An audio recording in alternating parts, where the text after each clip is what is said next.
welcome to Adventures in Lollygagging and Friends and Jeremy. We are back to playing Alien tonight. And if you watched last episode, you know why Jeremy's no longer part of the Friends group anymore, as some stuff went down. We are back. We'll see how it goes. I genuinely have no idea what's going to happen tonight. We'll find out pretty quickly. This could be a short ep. This could be a short. This could be it. This could be the last episode. There could be 20 more. I don't know. Probably not. But we'll see how it goes. I said this in the sort of the preamble before we went live. Like, Melissa, you really don't need to be here. Like, if you have other things to do. I really don't. I could have just like put like a little gif of just like a waving hand, and that would have been it. I should have come prepared.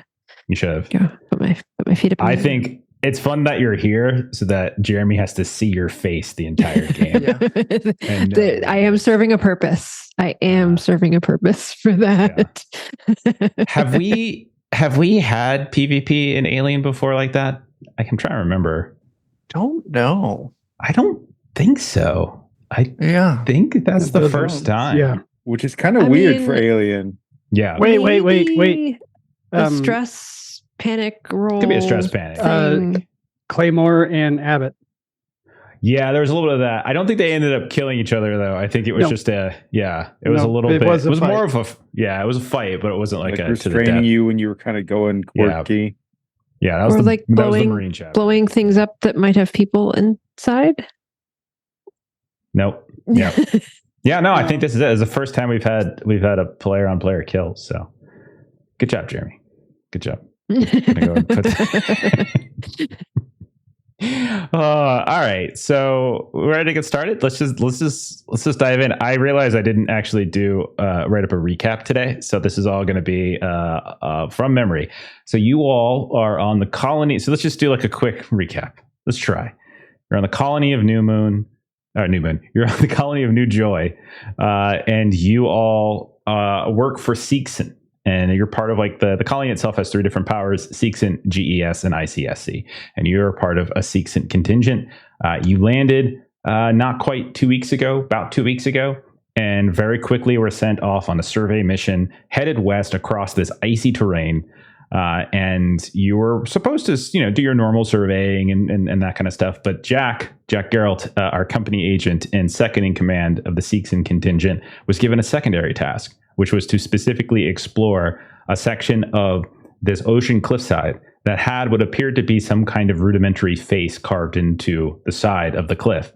You all eventually made it there after a handful of other encounters along the way that resulted in some deaths and some strangeness. But eventually you found your way to this face.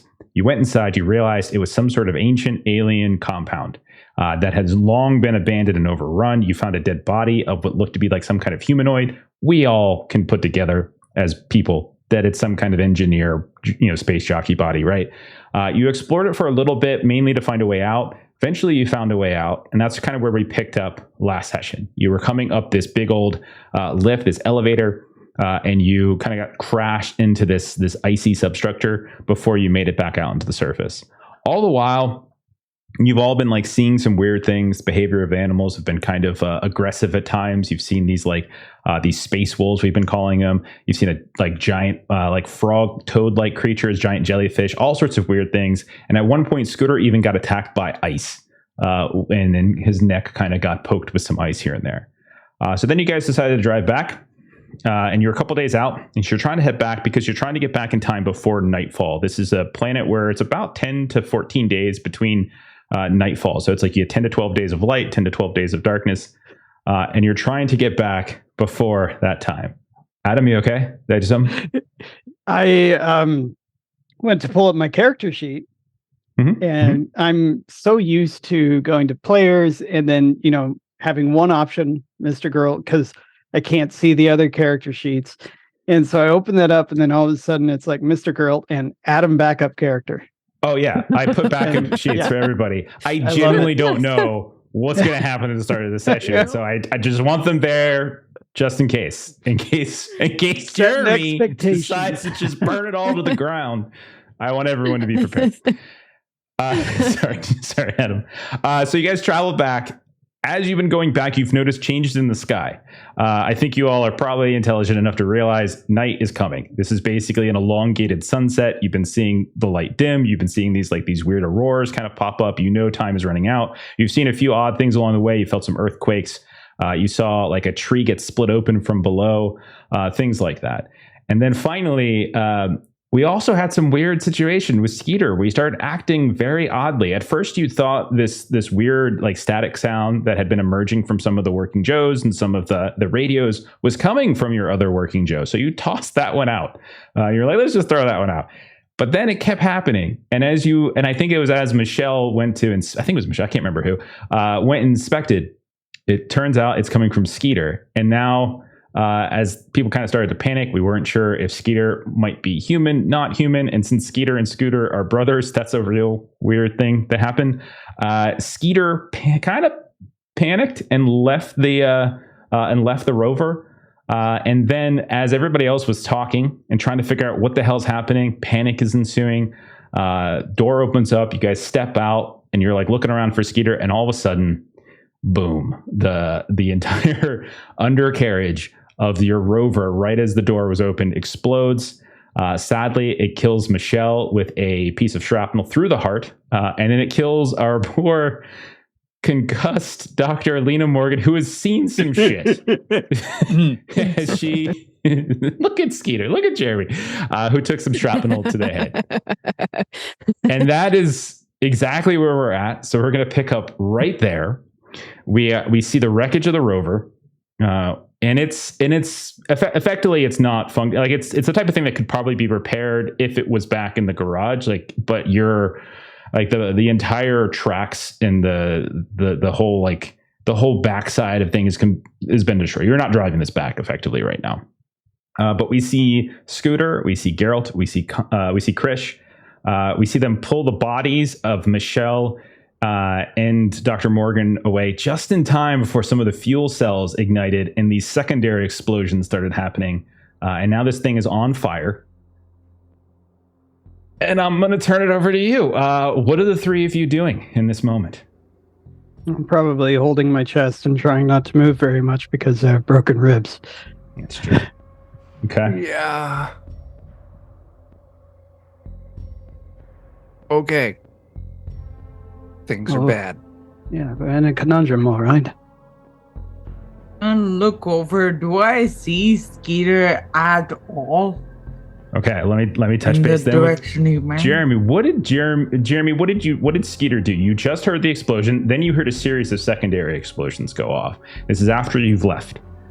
You probably didn't get too far when you left, so you would have heard it, and you most certainly can see it. The terrain is somewhat undulating, so there's some ridges, so there's places where you can kind of obscure yourself if you wanted.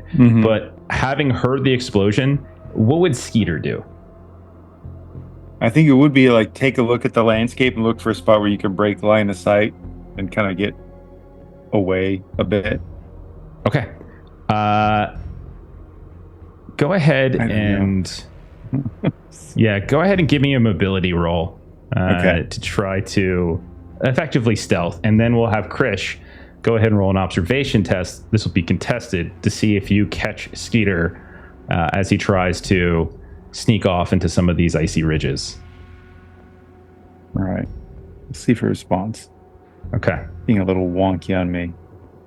Yeah, it came through. You got 3 successes on that. Okay.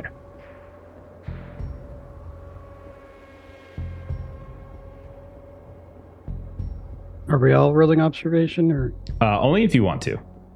Okay. I failed. And you're going to need a minimum of 3 to be able to see Skeeter as he moves off. So I'm trying to figure out what's going on with my music here. Just to bring up chat earlier, the question of PvP, John reminded of, I think it was last chapter when someone came after Mama Bear and it was just like, can I help you? Oh, yeah. I had forgotten about that. Yeah. But that was funny. Okay. Krish, you having just moved the bodies of Michelle and Lena away from the car is on, the rover's on fire. the light is dim, but you are getting flame, and it is strangely actually helping because it's kind of warm at the moment near this fire. But you can't quite, as you're looking around, maybe the direction you're looking, you can't see. Jack, however, as you are maybe in the ice or in the snow next to one of these bodies, you're grasping your chest and you're just looking. You catch what looks like Skeeter, just sort of moving, kind of half climbing, half like skittering away over top of one of these ridges. We'll say to the south. So, anybody have any idea what happened? No, we were hanging out all cool like as Skeeter got out to take a mental health break, and then shit just exploded. That dumb idiot done ran off thinking we were mad that he was a synth, but it ain't his fault. He's not a synth. He had red blood. And then Skeeter. I inspected him, and I don't think that was the original Skeeter. I think we got to go back to that giant face mountain, to that room full of pods, because I think a pod person done grabbed him and swapped him out for a real person. Well, if you'd like to ask him, he does appear to be over there. Skeeter, you dumbass, get over here. Oh, here, let me patch you up. There, Jackie boy. Ow. I'm good at fixing machines, and the body's just a machine that's... Yeah. If you want to roll a medical test on him, you certainly can, and try to set him up. It'll take a few minutes. What it'll basically do, I think, is it halves the healing time, right? Yeah. Because his healing time right now is 12 days. Okay. I'm frozen again. Okay. Unfortunately, you're unable to properly heal him. Something about maybe the memory of when you were poking at Skeeter's ribs and they were all like squishy at times. They didn't feel right. And that's what Michelle had described. You start messing around with Jack's ribs and they're rigid. They feel like normal bone. And maybe that just kind of dawns on in your mind, maybe drifts. And we'll say, unfortunately, Jack, your injury time is still where you rolled it last time around. Okay. And I'll say also, Skeeter, you hear them shout out at you. Who's shouting out? Oh, Skeeter. And then somebody shouted out at Skeeter, I think, right? I did. Yeah. I've got a built-in radio on the suit that I have, so I'll try calling to what is usually Scooters. Okay. We'll say maybe that breaks you out of your freeze, like as you're just sitting there like staring at these broken ribs of Jack's. You hear this crackling. It's far off at first, Scooter, and then you hear it kind of coming a little bit clearer, and there's Skeeter's voice. What does Skeeter say? Hey, I'm sorry. This is wrong. I'm sorry. Why are you talking like you trying to drop my call, man?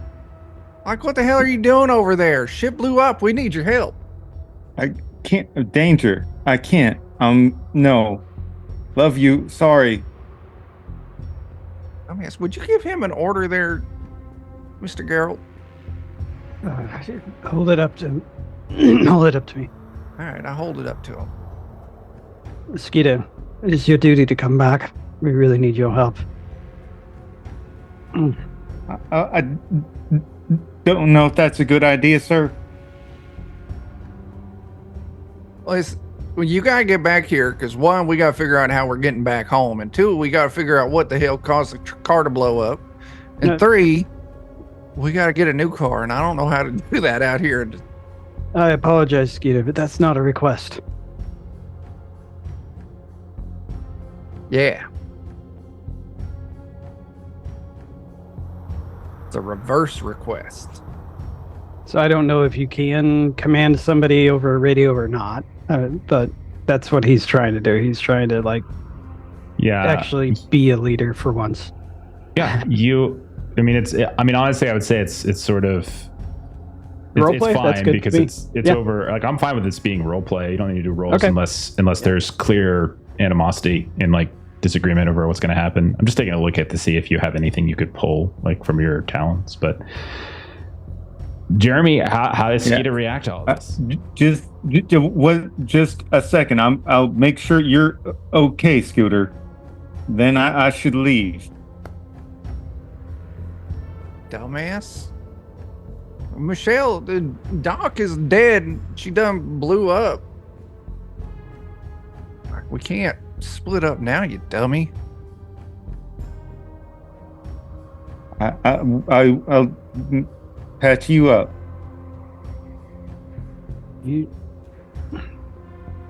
Scooter, can you tell what happened that caused it? It blew up. Yes, but normally things don't blow up for no reason. They normally have it. Oh, that's true. No. All right, I'll find out I'll take a look, see what I can figure out what's going on. Okay. Skeeter, do you return? I wasn't sure. It's up to you. I feel like I should, just for the sake of being more entertaining to do so. Okay. Like, logically, he shouldn't, but... Okay. We see Skeeter start coming down the ridge. Krish, what are you doing? Maybe you were looking in the North Ridge and didn't see him. You hear this conversation happen. You turn around and you can see there's Skeeter coming down. Jack's still on the ground with broken ribs. Scooter is kind of waiting for the flames to die down a little bit on the rover to get a better look at what might have happened. What is Krish doing? My panic before was that I dropped an item, and really the only thing she's carrying is a shotgun. I imagine that was kind of like near the car, so it's not retrievable anymore. Is that so? She's pretty much completely unarmed. You have other, like, I'm looking at your inventory. You have other things. So it looks like you had some. Not other weapons. Doesn't have to be a weapon. It's just you drop something from that you carry in your inventory. Oh, so I like see. Okay. Handcuffs. You have handcuffs. So you could just roll. We usually just roll randomly, I think. So give me let's see, 1, 2, 3, 4, 5, 6. Give me a D6. And let me know what you get.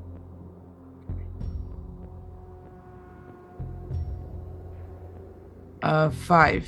Okay, so I'll say you, at some point when you were coming out of the rover before and things went crazy, you dropped your nap relief. So just go ahead and drop your nap relief, and that probably got lost either in the ice or it got consumed by the flame. So whatever doses you have at that, we'll say you dropped. But your shotgun will say it's still intact. In that case, then she's kind of just been listening to the conversation, and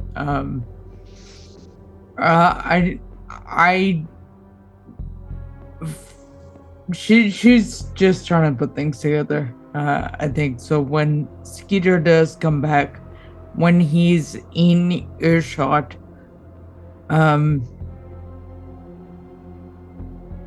you're fucking synth. It's a hell of a story. What's the fucking story? Well, I'd like to speak with Scooter on that, if that's... Yeah, I think we're all past the nicety stage of this. What the fuck is going on? My form isn't working properly. It's not listening, doing what I want. I think I don't understand. I think this is how Skeeter felt when they found the cancer. What? In prison, he was an ideal candidate for replacement. He was a willing participant. What? What are you saying? Scooter, did you know about any of this? I don't know a goddamn thing about this. He's saying that your brother died of cancer in prison, and that he willingly... And then they transferred all of his Yeah, mind no, and I memories get and all soul that. over to your body. I understood that. I just want to know if anyone fucking else knew. Oh, my apologies, no, Krish. I was explaining it to Scooter. Wait, so they took your brain out your body and put it in a robot body? No. We did study brainwaves, and he was willing to speak with us. He requested we set up a trust for your children that a Karen could not touch. I don't like this. I don't like this one bit. We spent a long time talking about you. Wait.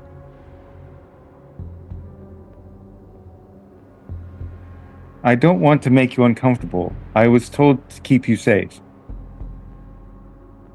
So Scooter, that's Who me. were you Skeeter told 1 by? died. Wait, my brother's been goddamn dead and you didn't tell me? Well, Is Skeeter the one that told you to keep Scooter safe?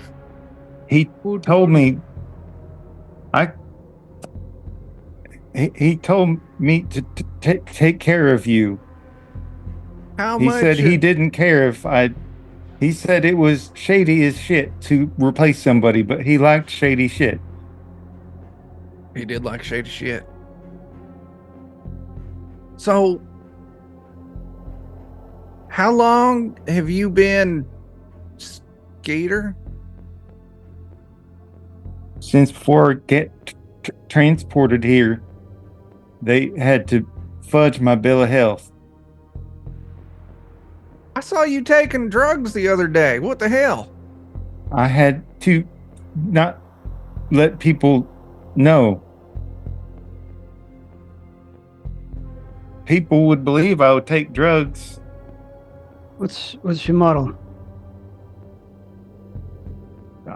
Jeremy doesn't know, but it will, say. Yeah, so this is just like our universe, right?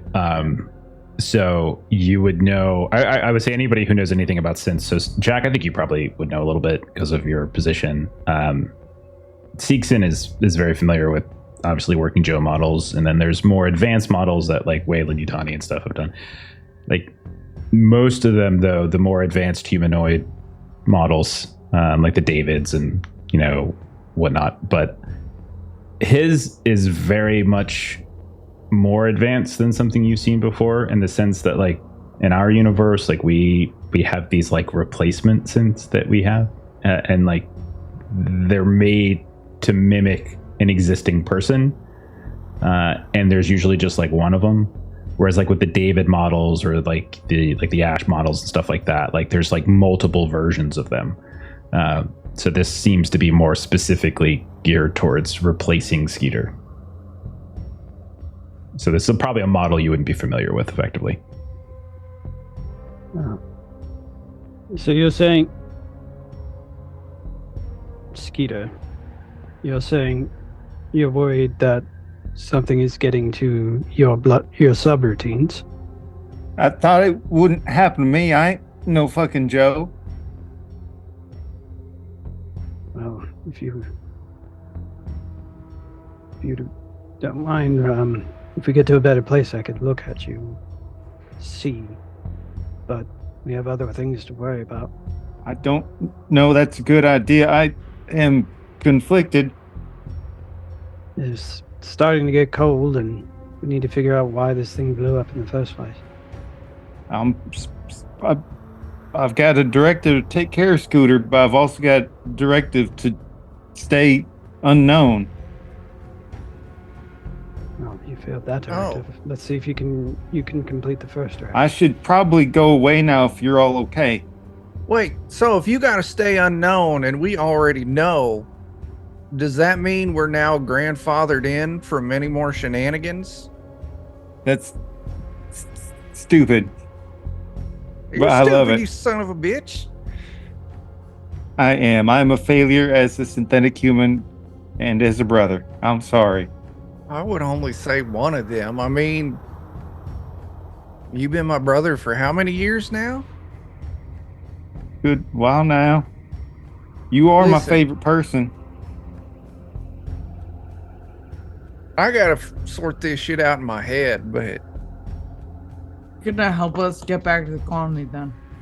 If you have to keep Yeah, Scooter but- safe. you're still You're the only Skeeter I got left. Well, I suppose it doesn't conflict with anything for you to take my survival suit here, Scooter. Stay warm. Listen, you dumb son of a bitch, you're coming with us. I'm gonna get in that damn head and delete the murder subroutine. And Right. we're gonna be good.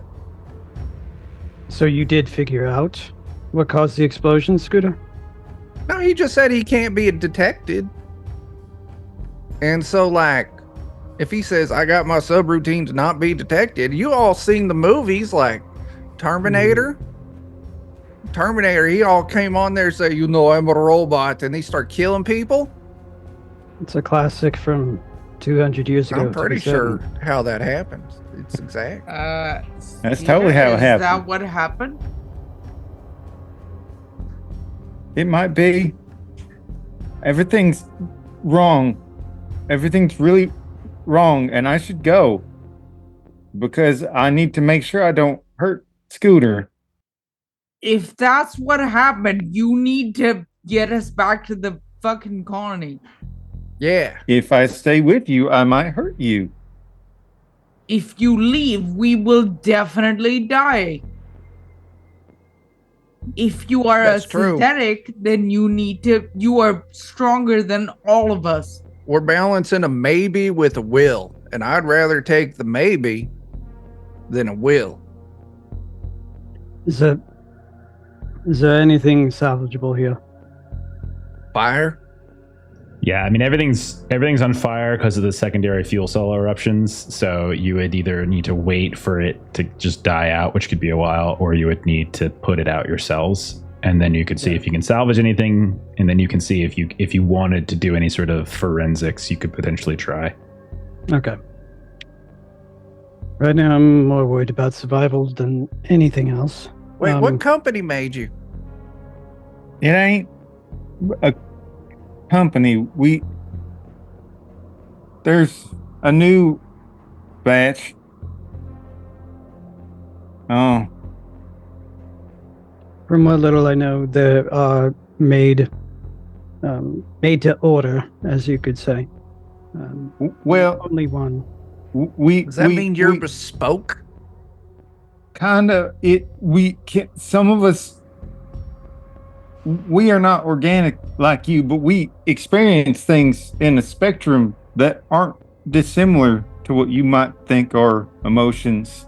Oh, And- okay, cool. So this means this entire time that I've been emotionally experiencing you as a brother, you've been emotionally experiencing me as a brother. That has been my desire, yes. Oh, good. Then that settles the argument. Shut the fuck up and let's go.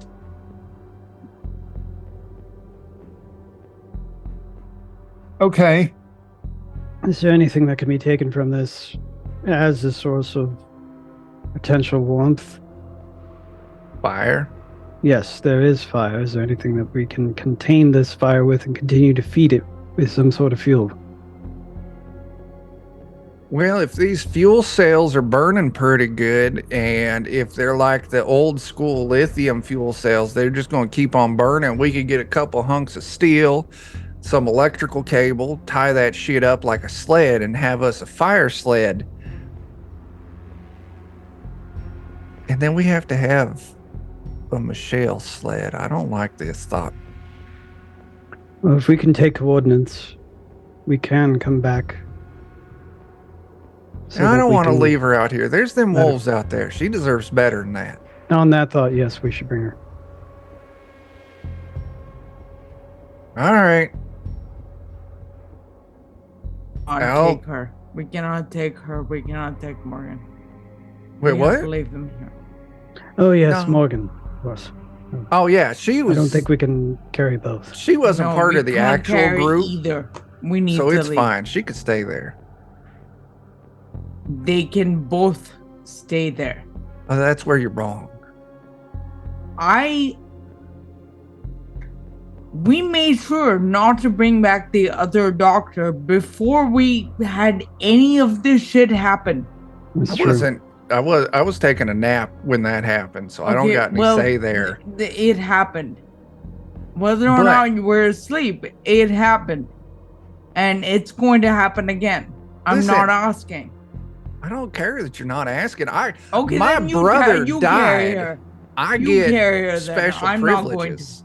I didn't say I was going to make you Shit, carry man. That's fucked up. her. All right, people. We need I'm to. making myself sad now. Let's get a couple sleds put together, and we'll drag the burning fuel cells and Michelle on back. You deserve to know that palliative care would have interfered with the transfer review. He endured quite a bit for me to be here for you. I still got a lot of emotions to process, and I don't need you Fucking piling twist on that more right shit in. now. So shut up and pull that sled over there. I'm going to pull the warm one. Do you want the exosuit to stay warm? Chilly son of a bitch, you don't need it, so hell yeah. Okay. So I will. Okay. So let's You're take not stock. robot naked under there, are you? The rover is burning still. So you're going to try to salvage what you can while it's still burning? Is that the idea? Okay. We want to grab some of them burning fuel cells and make like a sled to carry some heat with us. A brazier. Put on this suit. I'll help salvage. What I would recommend you all do is say you take a minute to let it burn. Say like 15 minutes or so, turn, maybe let your stress to decline. Then I'm going to have you roll because I don't want you to panic while you're trying to reach into the burning fire. So like might be the way to go about doing this if you're okay with that. There's a finger. Yeah, I'm good. Yeah. Okay. So I think while everyone's stress is still kind of high because, but from the mechanics of the game, we can say like panics at this point. If anyone was still suffering from a panic, can go ahead and remove it. I would say you can deplete some stress if you've been accumulating stress. That's fine. Then whoever is going to try. So let's do this as almost like a traveler task chain kind of thing. I want a mobility test from one person to help try to douse the fire a bit because there's plenty of ice and stuff you can try to throw on it and everything around. So who wants to roll that to try to deplete some of the fire? Any four of you, because Melissa's character is Melissa don't count. I'm sorry. Very bad. Just mobility, just to safely try to put some ice on it and keep the fire doused I'm somewhat. at a 0 from mobility. Someone else. I'll give it a go. Okay, go ahead, Skeeter. Roll a mobility test as you try to get up close, chuck some of these. Okay. Oh yes. So you're able to get at least the back of the rover. Somewhat where up sort of by the engine, things are still kind of going a little bit, but I'll say with two successes, it's almost fully died down. There's probably some flame still left that you can at least make use of if you want to make use of it. This will give you access to try to salvage some things. So what I would say is the next person who wants to go in and try to salvage something, give me an observation test. So who would be the person who wants to now go inside and crawl into the just recently burning back and look for some things? Who's going to do that? That feels like a Chris thing. Okay. Give me an observation test as you look around and try to find something useful. How much stress did we get to clear? I don't think it makes sense for you to clear the whole thing considering the situation, but I would say you can have it. Let's have I like that. Yeah. So you should have cleared some stress there first before you rolled. My turn. I did, but I still. Did you get rid of your panic state? Yeah, I got rid of my panic. Okay. Took my stress down, but just rolled a flee. You took your stress down and you still had 7 stress left. I don't think you took your stress down. I'm looking at your previous roll. Your previous roll 25 minutes ago has the same amount of stress. So I would say okay. Bring it down to 3, we'll say, and then go ahead and roll again. And we'll clear out that panic.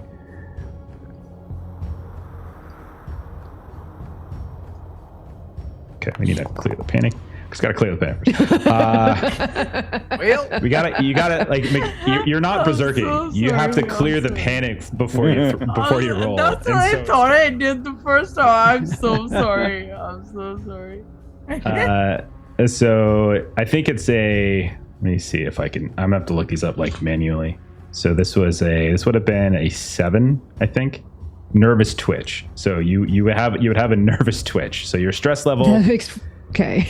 And the stress level of all friendly PCs in short range of you increased by 1. So go ahead and increase your stress by 1, but you don't go berserk and start killing people. Okay. So is Chris just looking for something that can be used as like sleds and stuff, or is there something else that Chris is looking for? I think she's looking for fire stuff to take with them, and very specifically not helping with the bodies. Okay. What do you mean by fire stuff? We were planning on taking fuel cells that could be transported. Okay. You got 2 successes. I'll say you're able to find 1 unexploded fuel cell if you wanted to try to take that with you to try to then use that at some point as like incendiary fuel. So we'll say you have like 1. Chuck, that's what you had in mind, right? Yeah, I was going to take actual fire, but now if you get a good fuel cell, we can just throw up some thick gauge conductor cable between it and make ourselves a crude heating element. Okay. So you managed to get that fuel stuff out. Jack or Scooter, now that the fire is somewhat more contained, there's still some flickering flames up by the engine. What would the 2 of you want to do with this recent husk of this rover? Well, we got the fuel cells. I'm going to rig up a couple of sleds. One to carry the fuel cell providing us heat, and the other one for Michelle. Okay. Give me a heavy machinery roll for that, we'll say. 4 successes. 4 successes, that's good. I have a follow-up question for Skeeter. I Yeah. want to interrupt you, Jeff. Skeeter, every time you do something, like I keep imagining there's all these yellow dice, and I don't know why. But if you're a synth, you shouldn't have those. They made your model real fancy. There's a lot of simulation in there. There's a lot of blessings and curses and studying your brother so much. How much did you have to study him? Man, I spent months and months. Did they imprint his unnatural fascination with hairy belly buttons? That was 2 weeks. I spent 2 weeks diagnosing belly buttons. Oh, you poor son of a bitch. So I'm still very conflicted about everything. That's fair. I'm gonna make some sleds. I'm going to say you're able to get like some of the panels from the benches in the back that you can pull off, and you can get, we'll say 2 of them since that's what you need. And they're while they've got some scorch marks and stuff, they're still metal. So once they cool down, they should be okay. And then Jack, was there anything that you wanted to do? Absolutely. He wanted to kind of hang back a little bit, stay near the rover to stay warm, and then while nobody's really looking, he's gonna start preparing the bodies to be transported. But he also remembers that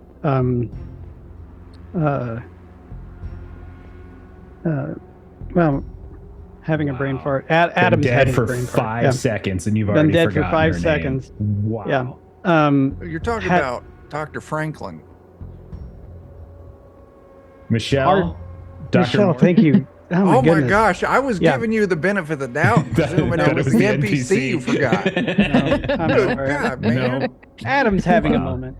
Jeremy they say kills Melissa's Skeeter's character. worthless. Adam forgets Melissa's character. It would be on my Zoom name, but I haven't, it's not there. Sorry, Adam. Yep, and that's how I normally like pretend Yeah. that I memorize the characters' names, but I just Totally look get at it. Zoom. Yeah. So Michelle was carrying a gun.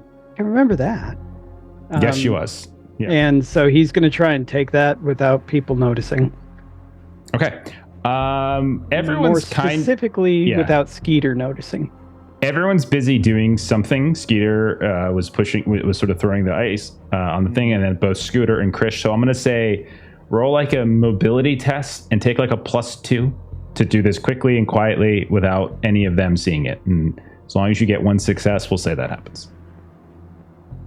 Okay, so what skill again? Sorry. Mobility. I usually use mobility for stealth. I think that's what we're supposed to do. You want to push? Yes, let's do this ridiculously. Yes. Did you take your +2 for this? You did. It doesn't look. Oh, I didn't, but the push got it. Yeah, the push got it. You're able. I'll say you're able to get the gun that was on. So it's going to be. I'll drag it onto your sheet. Because I'll bring hers up. It looks like it was a Frontier revolver. So let me go ahead and drag that. 357. Okay, so you'll have that. And I'll say you can get a second thing since you got a second success. So I'll give you a choice. Never sleep or maybe a med kit. What would you prefer? Oh, the med kit. All right, I'll drag that over as well. So you're able to essentially grab that stuff off of her without anyone really notice because they're while everyone else is doing stuff inside the rover. No problem. And then after that I'll be slowly and gently taking the bodies over to be put on the sled because I don't want to stress out my ribs too much. Okay. So we can kind of montage this at this point now, I think, since we've got some ingredients of the things that we want to make. So Scooter is trying to create some sort of pullable sleds. Krish has an incendiary piece and maybe some other equipment that Scooter pointed out for your future warming device. Jack, you help Scooter once he's done with these sleds, preparing the bodies. Skeeter and Krish, is there anything in that time that you're doing that we can sort of montage through? I mean, I suppose it's just making sure that she's very specifically not looking at Michelle or Dr. Morgan. Okay. So maybe just standing guard, looking off on the ridges and looking such. anywhere but there. Yeah, I got you. Skeeter. I was gonna say like that the exosuit or whatever you call it, or the all-world survival suit. I don't imagine that's something you just slip on and off like pajamas. That probably takes a bit of time. It takes some time, but you could take it off in this time since you're. Yeah. So you could do that. Basically, get it off, get it prepped to help get it on Scooter because the cat's out of the bag. May as well keep him warm. Okay, you're such a hero. Okay.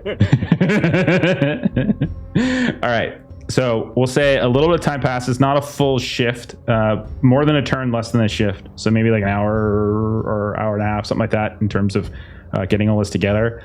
The whole time, the sky has been dimming and dimming and dimming. It definitely feels like it's evening. Like up until this point, your time on the colony, it's been bright. Like there's been some overcast here, but mostly it's been bright. It now feels like you're in evening time. And judging from your, like if you estimated, you probably have maybe 2 to 4 hours of light left. It's a very slow, like the idea of sunset is very slow. So it's going to take about 6 to 10 hours in total. And it's been starting for a while now. And so you don't have that much time left before it's dark. You also were about a day out. You still had you're on your last day. You're pretty sure if everything had gone well, you probably would have reached the colony by the end of the day in the rover. So you're still a little bit of a ways away. So what is your plan then? Is your plan to start just trudging and go for it? Is your plan to camp out first? What's the idea? My plan would definitely be to just go for it. I mean, we aren't gonna gain anything by staying longer. I mean, it's gonna be cold enough. We don't need to extend it. Okay, sounds good. So if that's the case, I want one person who's leading this pack makes a survival test to hopefully go the right direction. You had a lot of data inputted into your rover that helped with some of the return trip. It was a lot easier. You don't have access to your rover any further. So somebody's going to take the lead on just moving through the wilderness, making sure you're not stepping on some faulty ice, that kind of stuff. So who wants to take that task? Jack's willing to do that. All right, Jack. Move out in front. You're probably not dragging the sleds anyway, and so with your ribs So go ahead and give me a survival.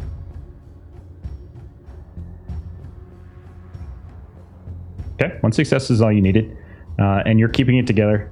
It's fairly stressful because more than once, Jack, you notice in your peripheral vision here and there along some of these ridges, you see packs of those wolves that you've seen before, those space wolves we call them.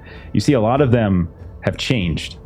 When you first saw them, when you were coming out, like you saw, they just sort of looked like these lizard wolves. They were wolves essentially with reptilian scales. Now you can see many of them are starting to show like spikes and horns that are growing in places. Like there's this sort of expedited change or evolution of some kind just in the last couple of days. But they don't seem to be. They seem more to be tracking you and following you than they appear to be. At any point they could swoop down, but they're not. But more than once you see them from time to time. It also gets very cold at this point, and so outside of the rover, night falling, the cold is hitting you way more than it's hit you before. Prior, you've had the benefit of some air conditioning, some heat inside the rover, and you've had the sun that has been keeping the temperature, but the temperature is going to drop significantly. Like people could easily freeze to death. So the next thing I'm going to want from everybody is a stamina test at -2, and this is for the cold. So go ahead and give that a roll. I'll roll for Chuck, who had to step away for a sec. And Chuck he's getting the benefit of your all world thing, right? So let me take a look. I'm trying to remember how. Do you still have it in your sheet? I can pull it up real quick. Yeah, let's take a look. It's the maximum amount of protection from hazardous space. Okay. I think it doesn't look like it specifically says anything against cold, but I'll say it makes sense that he would get something from cold. So I'll go ahead and give him, I'll just waive the penalty that he would normally get for it. So let me give that a roll. Yeah, because it hints that you could survive in space with it, but it doesn't specifically say. Right. Yeah, look, my biohazard suit does nothing for temperature.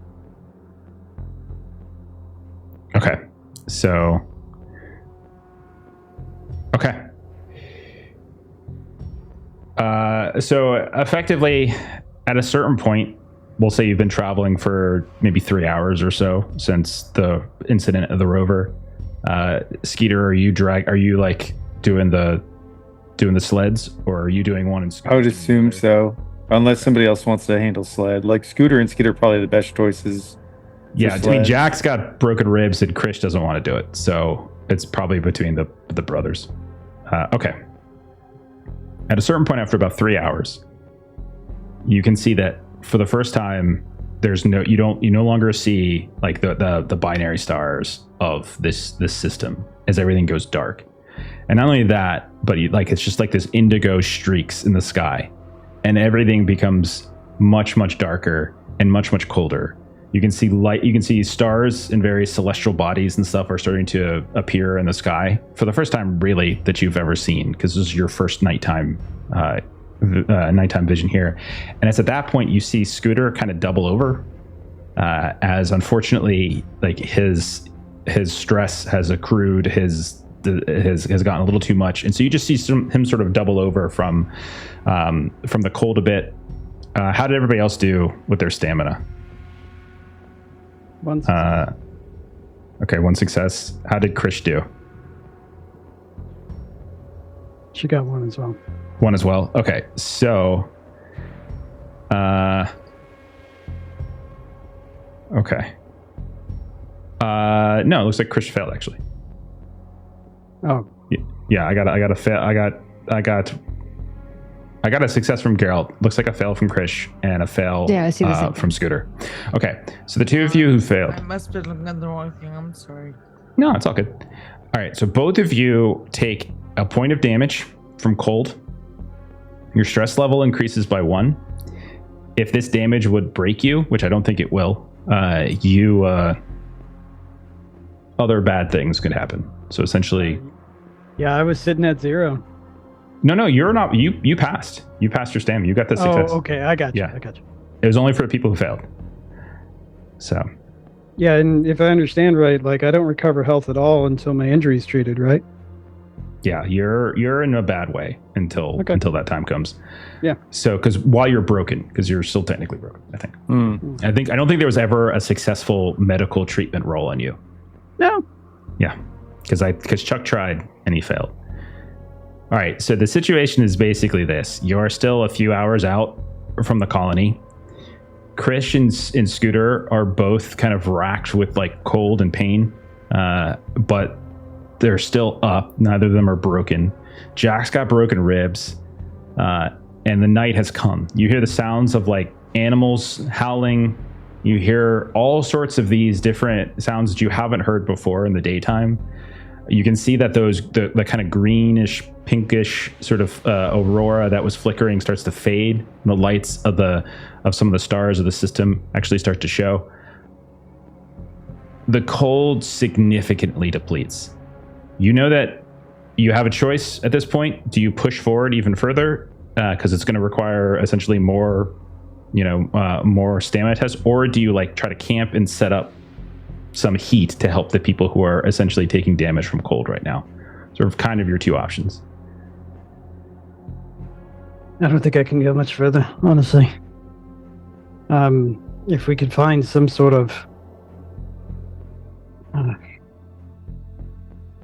Did you consider just trying harder? Yes, and that's what I've already done. Well, I don't just sitting back down. I don't know the status of everything, but why don't you hang out with Michelle and I'll drag you. I mean, to basically like have them like maybe one of them like over like because we've got one sled with fuel cells, another sled with whatever else. Like slump one on the fuel sled or the fuel cell sled and the other one on the other sled, and we just pull them. It's not necessarily the cold that's bothering me. It could end up doing me in, but I really need some help. Well, did I medical you up already? I thought I fixed you up. Okay, so I thought so too. But let's look at some mechanics of this. So you failed the roll on Jack's medical test, so he's still technically broken. He's not going to be able to recover. So he's literally just like limping the whole way. I'm fine with that. Scooter and Krish have both suffered cold damage, which means they can't recover health and stress normally until they get warm.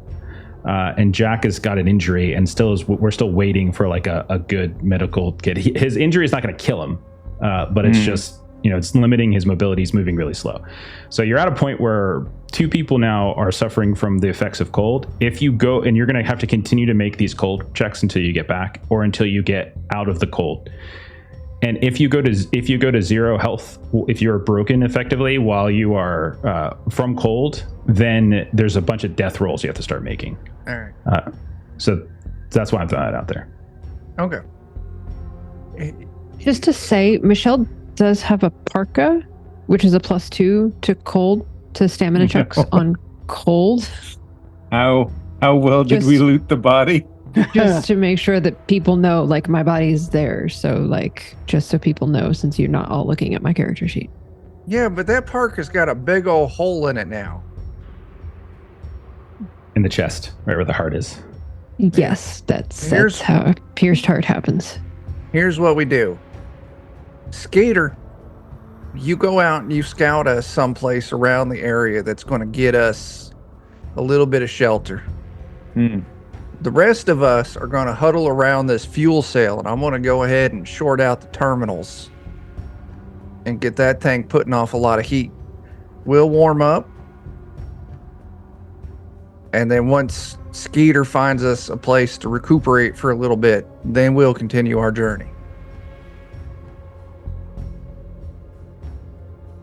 Sounds reasonable. I'll do it. Okay. Make sure you come back. Skeeter, give me a survival test to try to find a suitable place to get out of the heat. And then Scooter, give me a heavy machinery roll to rig up some kind of torch heating instrumentation. Okay. Holy shit, Chuck. So good at that. Fuck. 6 successes. Okay. Wow. Shit. I'll say that you managed to, with some of the debris from the wreckage with the fuel cell, you're able to make, effectively you can make a bonfire if you want to make a bonfire, or you can just make a handful of torches if you wanted to make torches. Whatever you prefer. You got 6 successes. You do whatever the hell you want. Yeah, let's just do some torches. Okay. We don't need anything crazy. Okay. Fair enough. And I'll say you can make enough for everybody with all that. There's plenty. I need 3. Skeeter, it takes a little while. With the 1 success, we'll say the time. But by the time you do come back, you have found a small. It's not a cave, but you can see an indentation beneath one of these ridges where you can get away from the wind, so the wind's no longer hitting you. It gives you a little bit of sight, so like you can see if anything approaches you, if any of these creatures approach you. It's probably the best you're going to do in this state. And I hate to tell on myself, but in fairness, now that should I not give myself that success since it was on a yellow dice? Oh, it was on a yellow. Yeah, technically you don't get. In fairness, like I forgot to like delete that out. Okay. So I apologize for forgetting to do that before I clicked the roll. Okay. So in that case, But yes, it's not I found gonna, a place. Yeah, Well, you found maybe a place. I found a crappy place. It's just not going to give them the bonuses that I would have given them on their next, on their next test. Okay. So what we'll say is eventually you all find yourselves in this small hollow underneath a ridge. It's better than being out in the middle of nowhere, but it's not great. You're still kind of getting hit with some wind then. You do have lines of sight in case anything approaches you. You got your torches that you can warm up with. And I'll say if you spend some time here, a couple hours, you can warm up. So Scooter and Krish will no longer be suffering from cold, and they can start to recover health and stress normally. And then also in this time, if somebody wanted to try to make a medical test on Jack, we can do that as well. And this would also allow you to clear stress. So you can clear your stress. Scooter and Krish can get their health back up because you're next to heat now. And then, if you want to, after doing that, someone can try to roll for Jack's healing. How much health does this give back? It depends on how long you essentially rest, but we'll say you rest for a while. I doubt you're going to rest for like a whole shift, right? You're probably just going to rest for like a couple hours. No, that's risky. Yeah, I mean, it doesn't take long for health to replenish, so you can just go ahead and put yourselves back to full.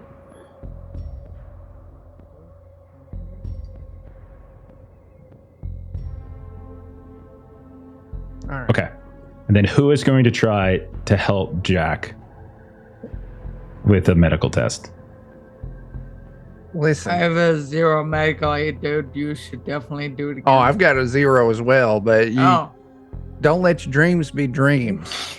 I did find this as I hand over the personal med kit. Oh, hey, that's Michelle's. Where'd you find that at? On Michelle. Blood all over it. That just this doesn't feel right. But I suppose that's the name of the game at this point. Sure, I'll patch you up. Okay, so it's a +2 if you use a medical kit. Okay. You wouldn't have any stress. You would have cleared your stress. Oh, all right. Well, yeah. Stress would have gone away really fast at this point. All right. Let's try this without the stress. So it's basically like we're going to say like a half a shift is basically how long you guys are staying here. It's perfect. Nice. Listen, less dice, do better. It's math. Okay. The rule of Alien. So a couple hours into your camp, while the fire is burning, so you've got these different torches set up. You could probably find places like in the ice to stick them so that you're not having to carry them the whole time. You have these like tiki torches essentially surrounding you. Scooter and Krish are starting to feel warm again. And then once Scooter starts to feel better, he'll tend to Jack. And it's at that point, Jack will say halfway through this whole process, he's able to essentially remove your broken condition. And so now you can actually start healing again. You still have your injury, but your broken condition is now removed and you can start healing. And so if you want to just say you wait and you camp out here, maybe you take shifts to sleep, we can just fast forward through this and say shifts and sleeping. Everyone comes up to full You're warm again. It's still nighttime, but I'm fine with that if you guys are cool with that. Yep. That Okay. So several hours pass. All right. Get back on the road. It's not a road, but you get back on the ice and you start traveling again. Whoever's gonna lead the way, give me that survival test again. Let's try to get you back. All right. Let's be sure to keep eyes out. I did see a couple of space wolves on the way. I will keep my eyeballs out. Okay. 2 successes. You start to notice some familiar terrain. Places that you saw on your way back out, different hills, different slopes, groupings of those weird looking trees.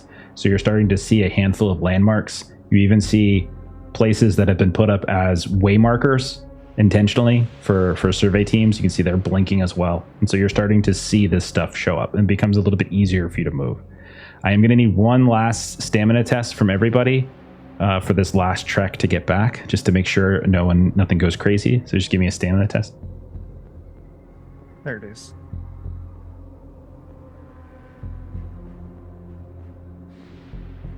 Damn, Nice.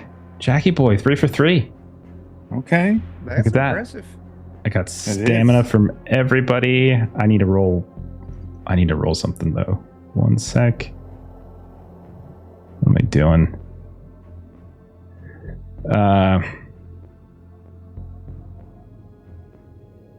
One sec. What you rolling?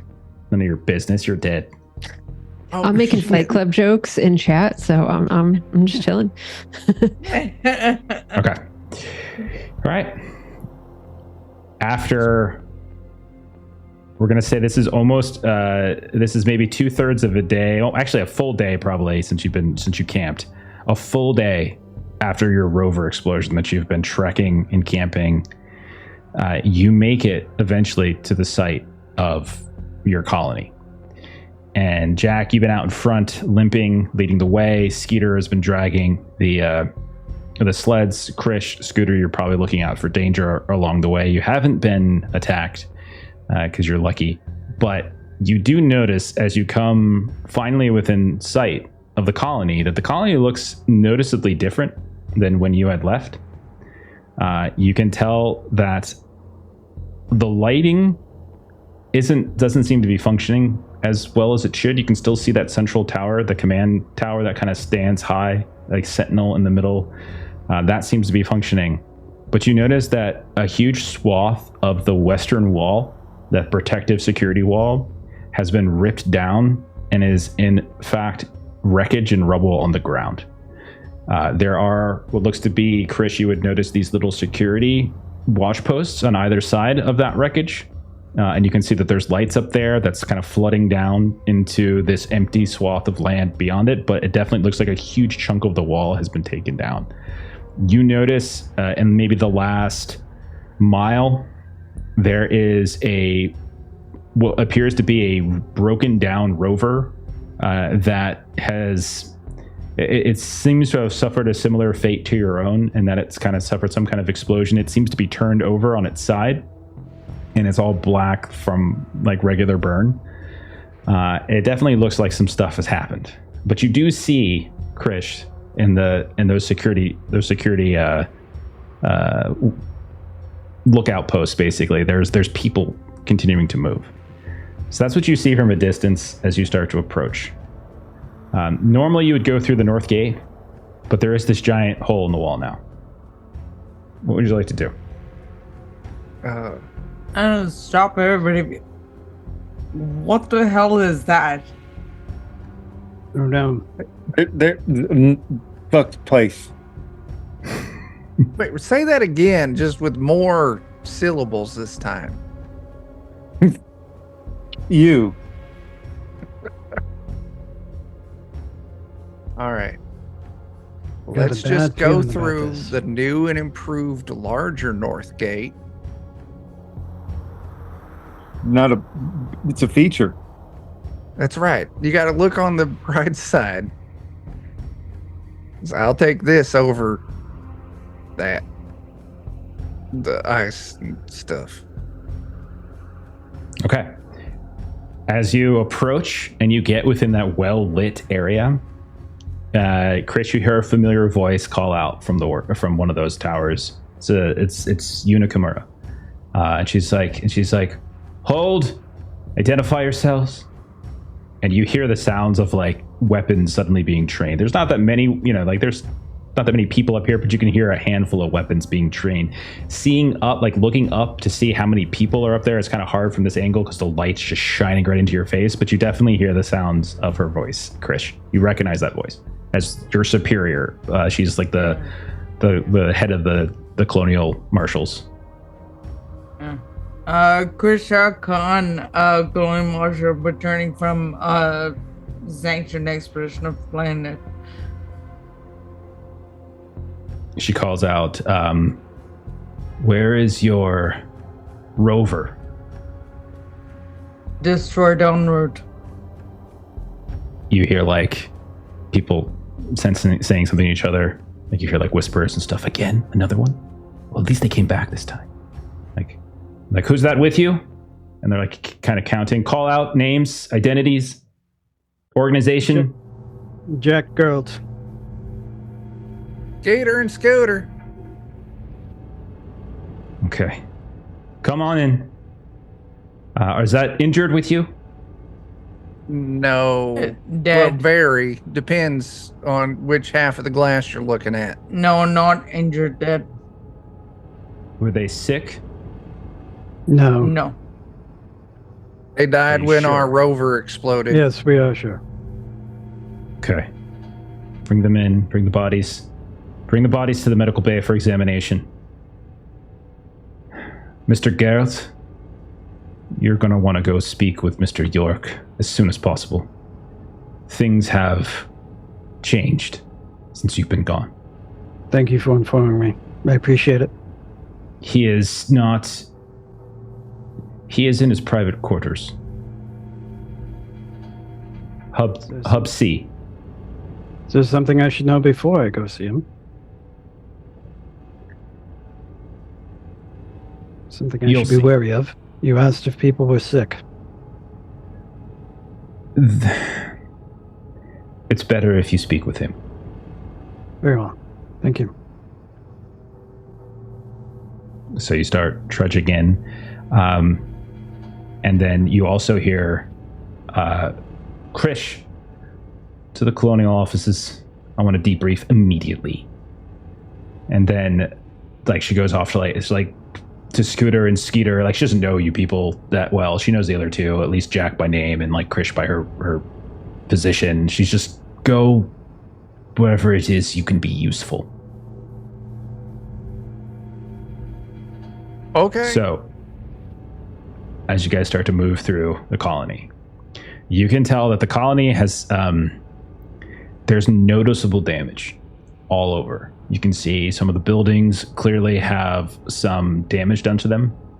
You can see that some of the habitats, some of the storage areas have been burnt out completely. Like they're just black husks of things. You can tell that in some of these cases, it might look like it was intentionally done. In other cases, you've seen some of these buildings that has that same tether, that cable of ice that just seems to come up out of the earth and just grow over top of some of these habitats, and then just kind of crush it and crunch it down, not unlike the shuttle inside of the engineer chambers. You would also notice that there is a big stain on the tall operations tower, that central hub. It's like 3.5 stories. It's the tallest building in your entire colony here. There's like this big stain, this like kind of red-brown stain up there, and you can see that some people have some ladders and they're like actively scrubbing something away.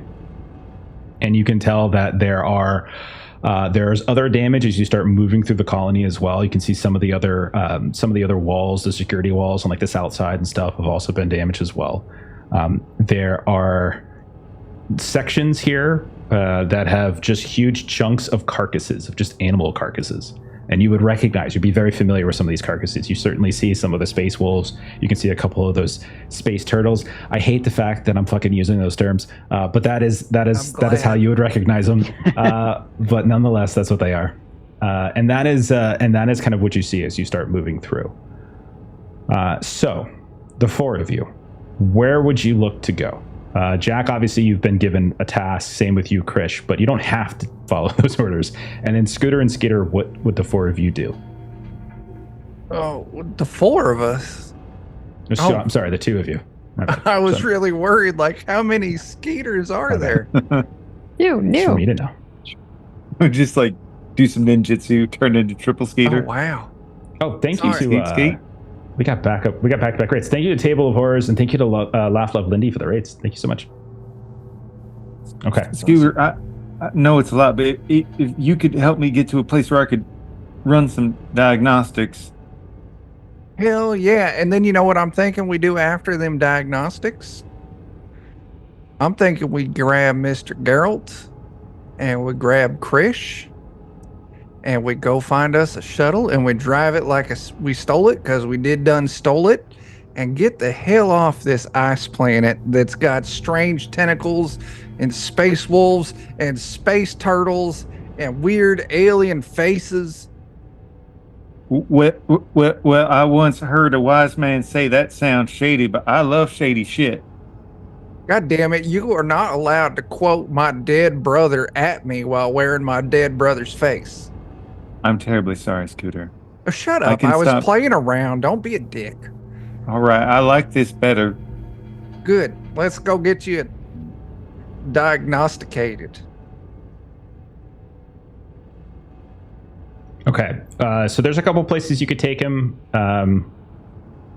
You would know, just generally speaking, somebody revealing themselves as a synth would be pretty serious business. Right. And would be even bigger business. A synth that apparently has been constructed to fully mimic a human. So this would be a big deal. Like if you revealed it to other people. So how? Yeah, go ahead. Yeah, I mean it needs to be a place where it's just us. Yeah, it's not a problem. Luckily, I not only double as a vehicle mechanic, but a habitation mechanic. So let's just head into our working Joe's lab, and I'll say, oh shit, everyone, there's a gas leak. Get them out so we can fix it, lock the doors, and do what we got to do. I need to speak with Arthur York. Oh shit, I didn't realize you were still here. No. I thought you went to go speak with Arthur York.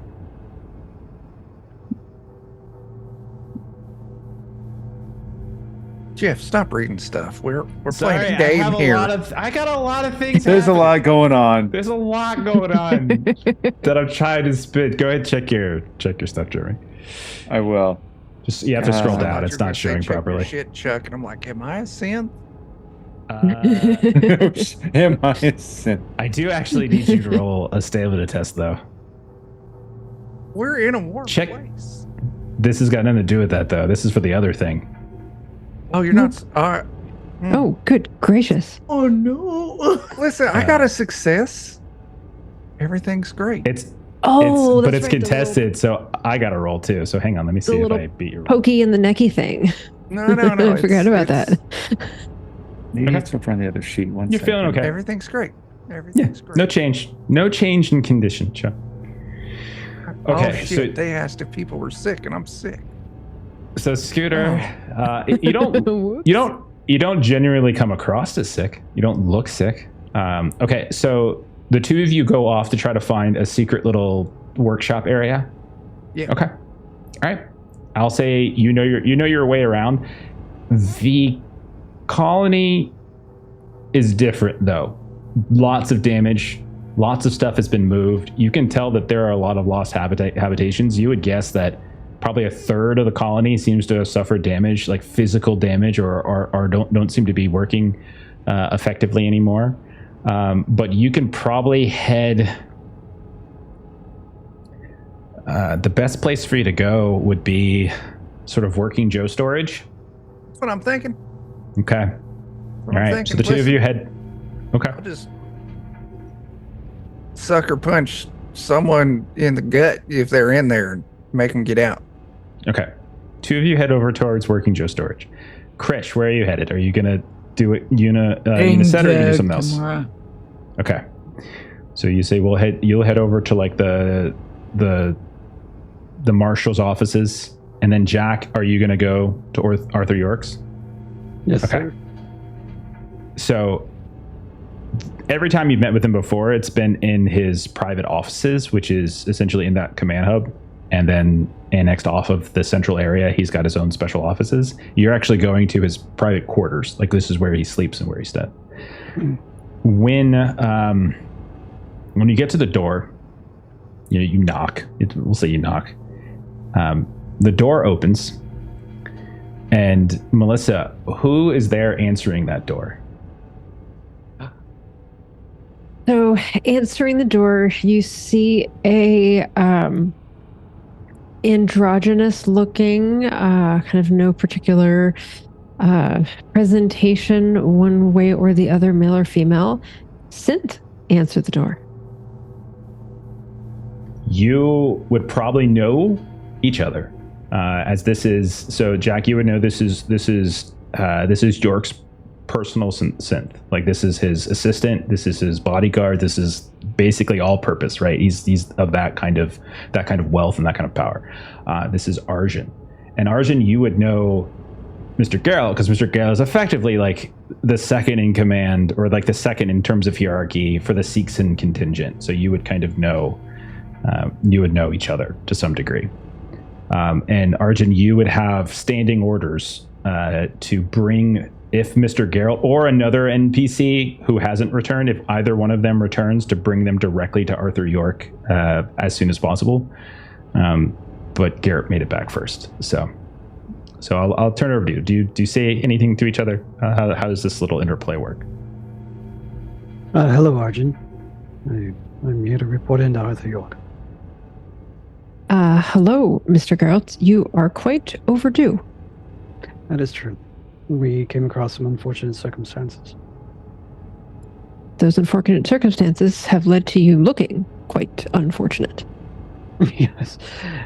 We don't repair as easily as you do.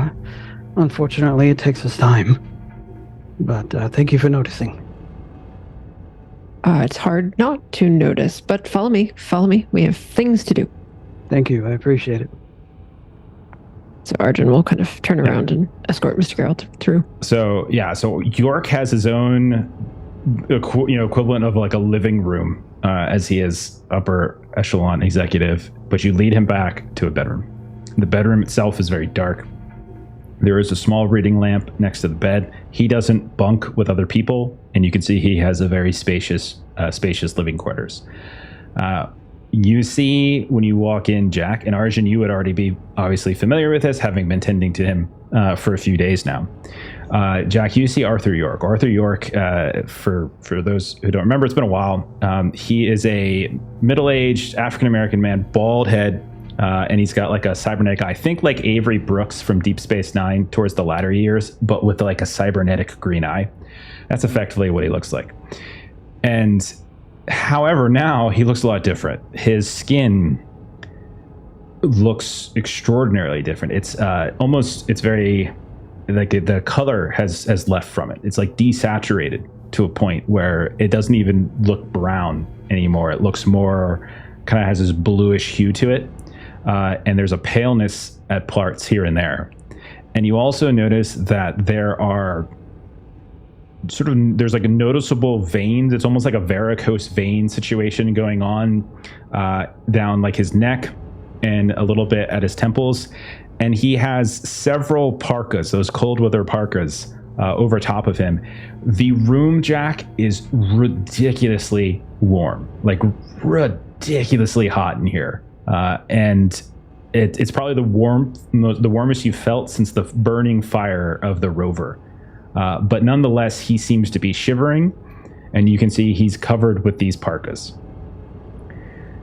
And when you come in, You're finally back, Jack. Yes, I apologize for the delay. We ran across many unforeseen circumstances. We have faced similar unforeseen circumstances. Tell me, what did you find? We did find the cliffside face that you were talking about. Yes. It was extraterrestrial life forms that had built it. I know it. We have proof. We have brought some back. Some of the proof was lost in a fire when our convoy was exploded. By what? I've been reading reports. The fauna on this moon is quite calculating and aggressive. Yes.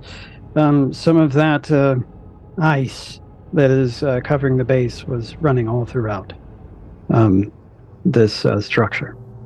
And it has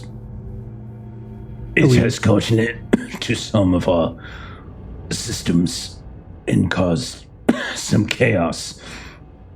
We have lost a third of the colony. Of the 12 survey teams we sent out, only 3 have returned. A 4th radioed in before nightfall. We have not heard from them since. That's unfortunate.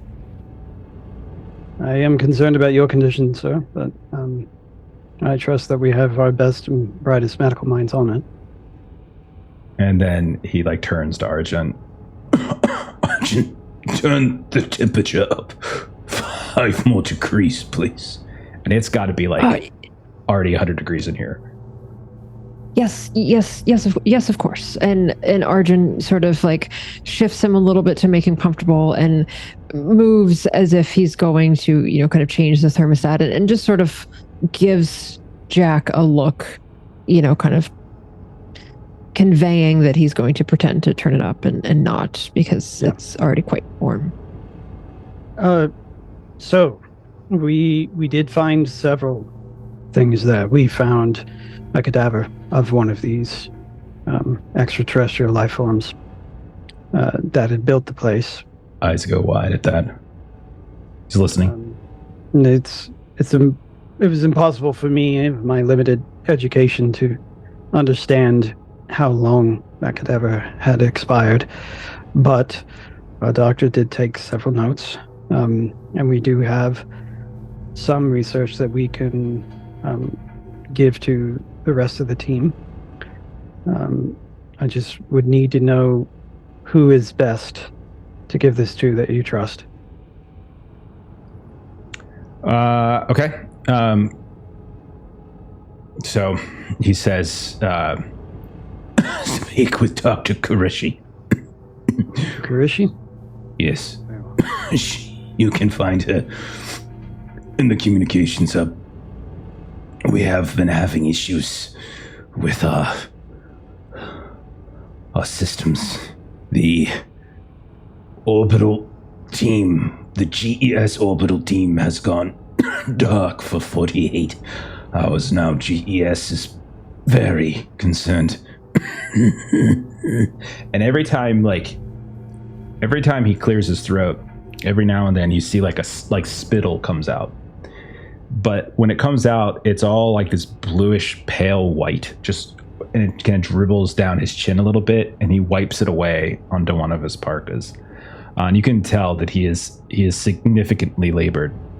He's like, when night ends, you will need to orchestrate a second survey team. The full arsenal of Seegson is at your disposal. Very well, sir. Every mind. Jackie boy, listen. I am unwell. Arjun here says I will get better with time. I have a new cocktail of medicines that is slowing the progression. But in my absence, you will need to lead. For 6, you will need to see to the company's interest. Do you understand? I do. So it is certain that you will recover. He looks towards Arjun. Arjun, no, but that's the argument. Yeah, and I think Arjun would have been watching York and nodding, and we'll just sort of give Mr. Geralt's a little bit of a look, and then look back to Mr. York. We are working tirelessly to slow this down and have every confidence that we will be successful. That's excellent news. I'm glad to hear that. Here's to your recovery. Jack, don't trust the Joes. They have been acting erratically. They have destroyed one of our weapons caches. Yes, Gamora managed to salvage some. we did come across the issues ourselves with one of our 2. And out of abundance of caution, we shut down our remaining 1 after the first one had expired. He nods. He's like, good. We've got them sabotaging multiple locations and systems. Some have disappeared entirely into the terrain. Ransom Others diagnostics. we have tried. We still have a dozen more left in storage. They are currently inert. Very well.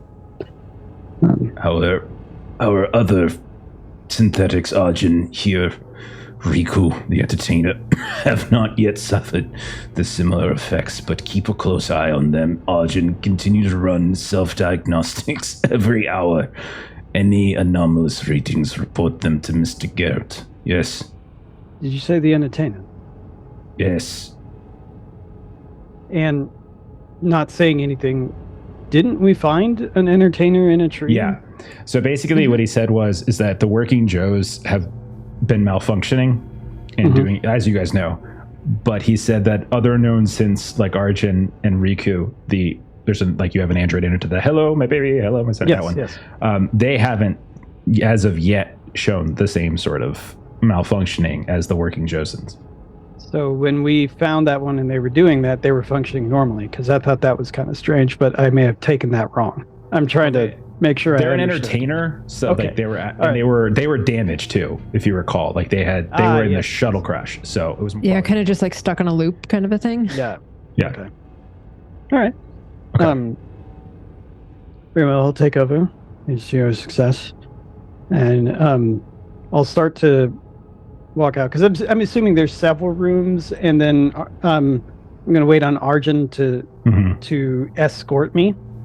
And I'm going to wait until I'm like at a point to where I know Mr. York can't hear us, and have just a moment with Arjun. I'm going to say, this may seem counterintuitive, but have you considered putting him in cryostasis so that it doesn't spread anymore? I don't know whether that would make it worse or not. I'm not a... Well, it is definitely difficult to say. With the amount of messing with technology that the Joe's have been doing, I'm not entirely sure that relying on technology to save his life will actually be the wise course of action. Mm-hmm. It may come to that, but do let me know however I can be of assistance if we do go in that direction, if it's close to the end. That may be wise. Yes, if there is a way that we can, stop it from progressing until we know more, I would prefer that, but I would trust... That is what I've been doing. Yes, in fact. Okay. I would trust your know-how on it more so than mine, but I care about him, and I just wanted to at least ask about that. And I have been instructed to provide you whatever assistance that you need. Well, I'll come to you then if I should need any. Thank you. You should get that looked at in urgent points to your midsection. Yes, it has been looked at. I will be sure to check in daily with some medical personnel here and make sure that it's healing accordingly. And that it doesn't need to be reset. But thank you. I appreciate your concern. Yes, of course. So he goes back to wherever everyone else is.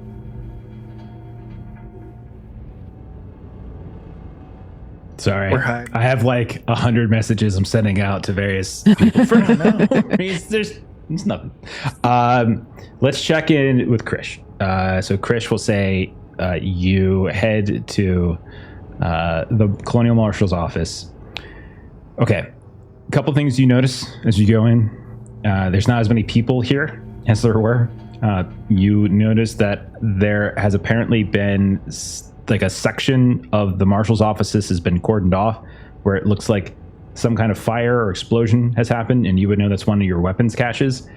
The colonial marshals are the ones who actually have the biggest cache of weapons. Obviously, all of the survey teams carry weapons as well, but like the colonial marshals offices is where, you know, kind of standard equipment would be, but you can see some sort of attack or sabotage or explosion has happened here.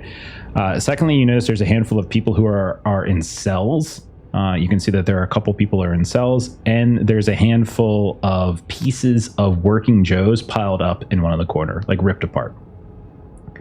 At a certain point, after you kind of like, you probably have to, we'll say, just to sort of buy some time, maybe you fill out your debrief paperwork or whatever it might be, but then Yuna Kimura will eventually come in, and you can tell she has like a burn down her side, and you can tell one of her arms is wrapped up. She otherwise looks okay. So I know Krish didn't see Arthur York, but my tray did. She looks fine, but she's definitely suffered some injuries. But she comes in, she's got one of our other deputies with her, and she kind of sits down at a table across from you, and she yawns and like rubs her eye, and she's just like, "And where's the rest of your party?" I don't know where the brothers are, but you told Jack Boy to go see Artie, so probably with Artie. No. She's like, no. You left with 7 and 2 Joes, and you come back with 4 people walking, no Joes, 2 dead bodies, and a missing doctor.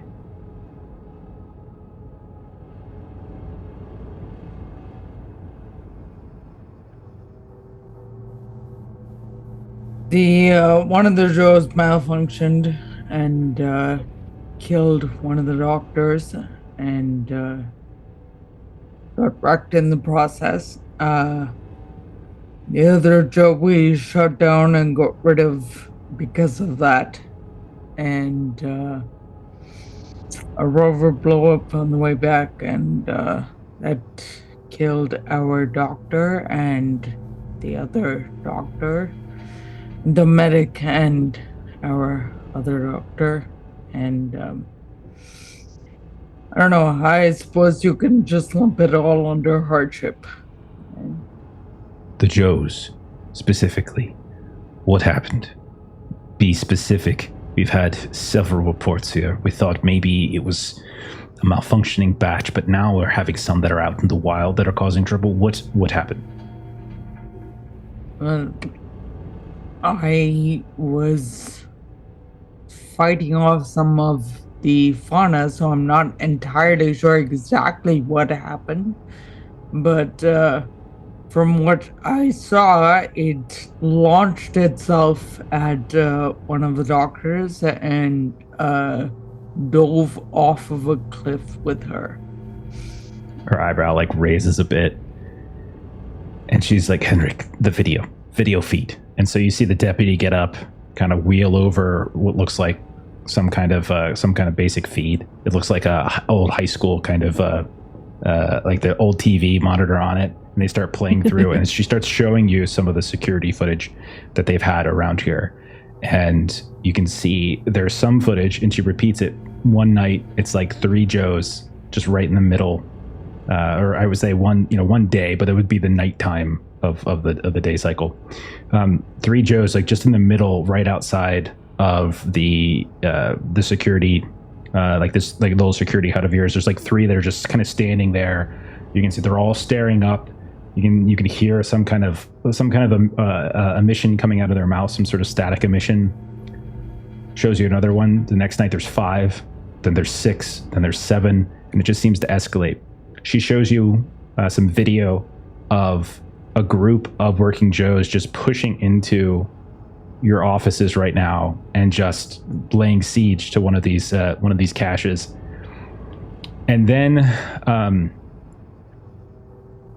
like there's like this moment where the guy who's like showing you the video, they have shotguns drawn on the working Joes, and they're like trying to get them to stand down, and you hear like the Joes like emit something other than static, and when they're asked like what are you doing, whatever the hell they call Joes, what are you doing, Joe X758216? And like you just hear this voice, this computerized, digitalized voice come out, and it just says, preparing the way.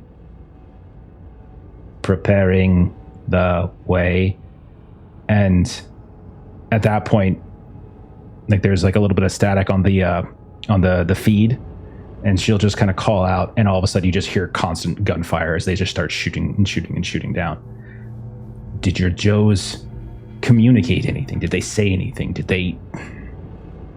We need data, Krish. We need data. Get it from someone else. Who was there trying to not die? Does it look like we weren't busy trying to not die? What happened here? Take your tone down! Who do you think you are talking to right now? You had a job to protect people. Now, good on you. You brought some of them back, but all of them didn't.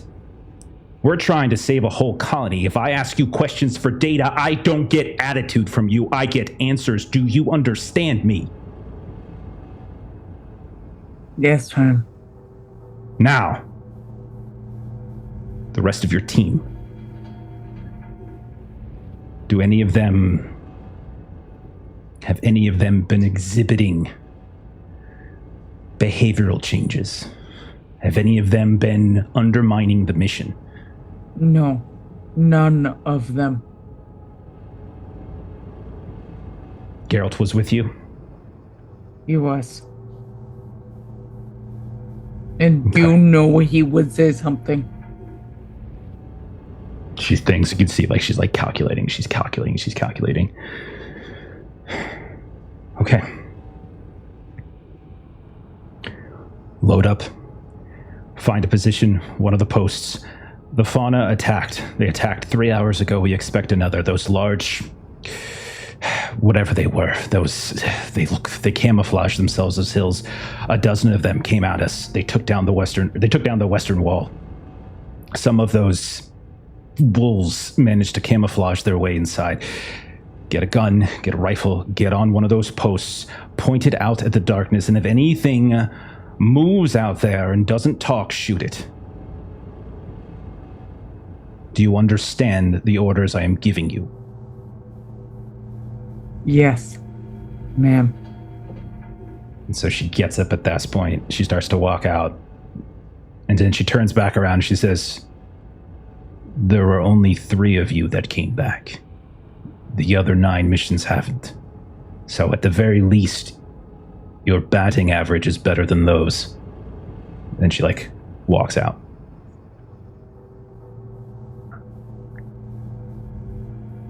Skeeter and Scooter. Oh yeah, go ahead, go. Follow. Yeah. It's definitely like called into the principal's office kind of moment. Scooter and Skeeter. Scooter and Skeeter, you guys sneak off into the Working Joe storage. You go inside. You notice, first of all, that there is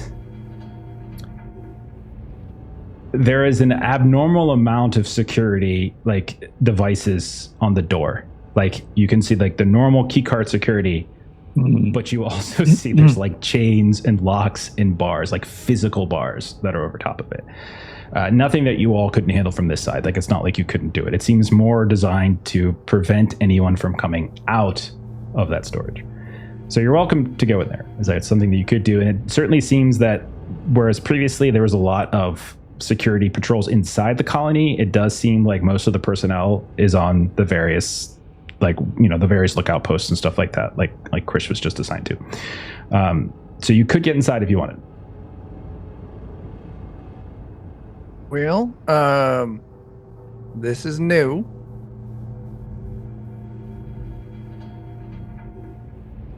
Why don't you go ahead and use your robot strength and pop them locks off? He's already doing it. Okay. Pop. Very easy for your robot strength to get inside. Nice. When you go inside, you see it opens up onto essentially a series of workshop benches and things like that. But then you can see in this other recessed area with another security door, there are all sorts of disassembled and deactivated Joes that you can see are just piled up. You notice that there's tools, there's equipment. You can see there's like all these hanging replacement coveralls and stuff like that. But all of them seem to be locked down behind this recessed area. What does Scooter want to do? Well, first thing I'm going to do is, Skeeter, why the hell you keep looking up at the sky? Why do pigs fart? Because they eat a lot of shit, but that ain't what I'm asking. Why you keep looking up at the sky? I need to go get my ordnance put together. And Skeeter he turns around and starts walking out of the room. You son of a bitch, I grab something and throw it at him.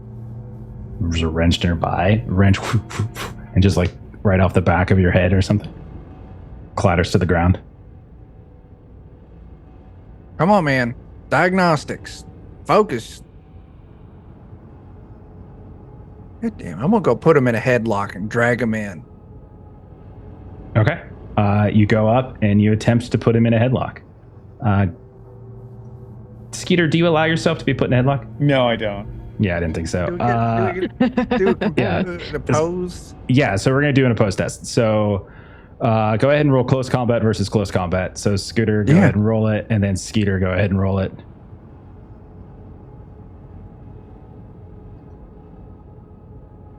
All right. I got one success. So you do, in fact, have him in a headlock. Now, he is not moving he's very heavy, and he seems very resistant, but you have him in a headlock, and trying to move his head down, he's constantly just staring up at the sky. I need to do further observance.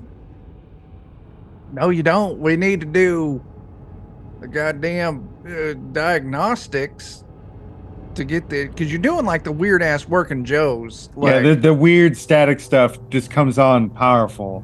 Oh shit. As soon as that static stuff starts coming out of his mouth, I kick my boot off, I pull my goddamn sock off, and I just wedge it in there.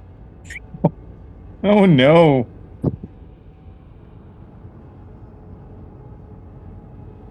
Sorry, I was playing it. Okay. Yeah.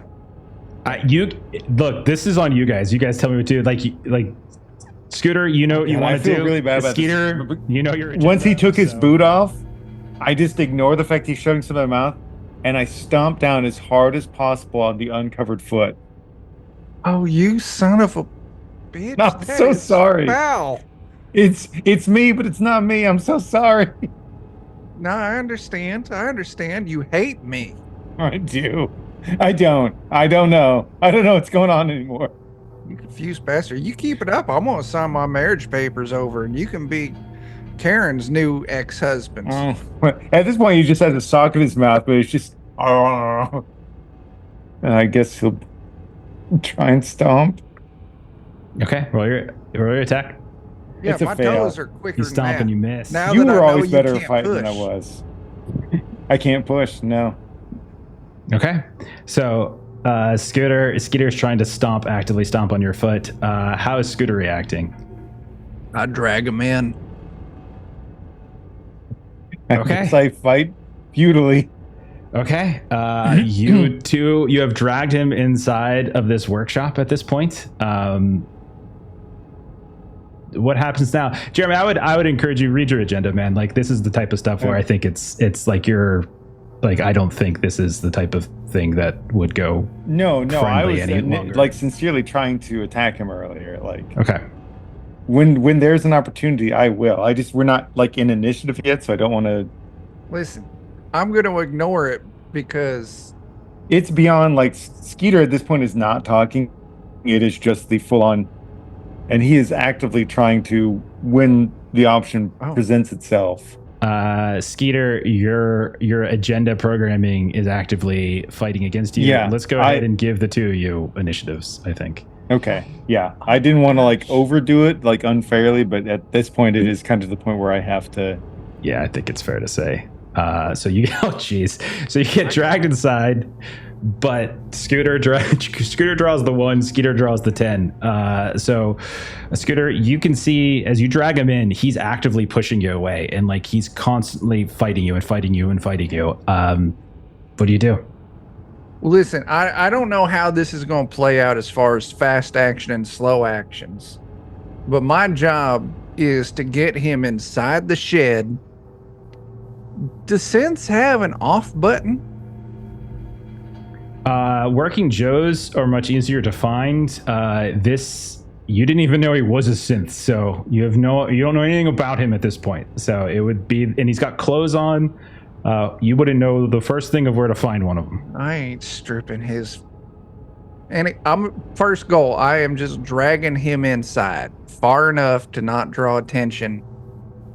Okay. Next round, maybe I'll see if I can get like a data jack or some shit crammed. I'll say like the dragging has already happened, so you guys are already inside. So if you want to try to jack into him with a data jack, if you would like to jack your brother, you can jack your brother. Listen, now that I've dragged my brother into a private shed, no, first thing I'm going to do, he's trying to get out. Listen, do I see chains or ropes or cables, something I could tie him with?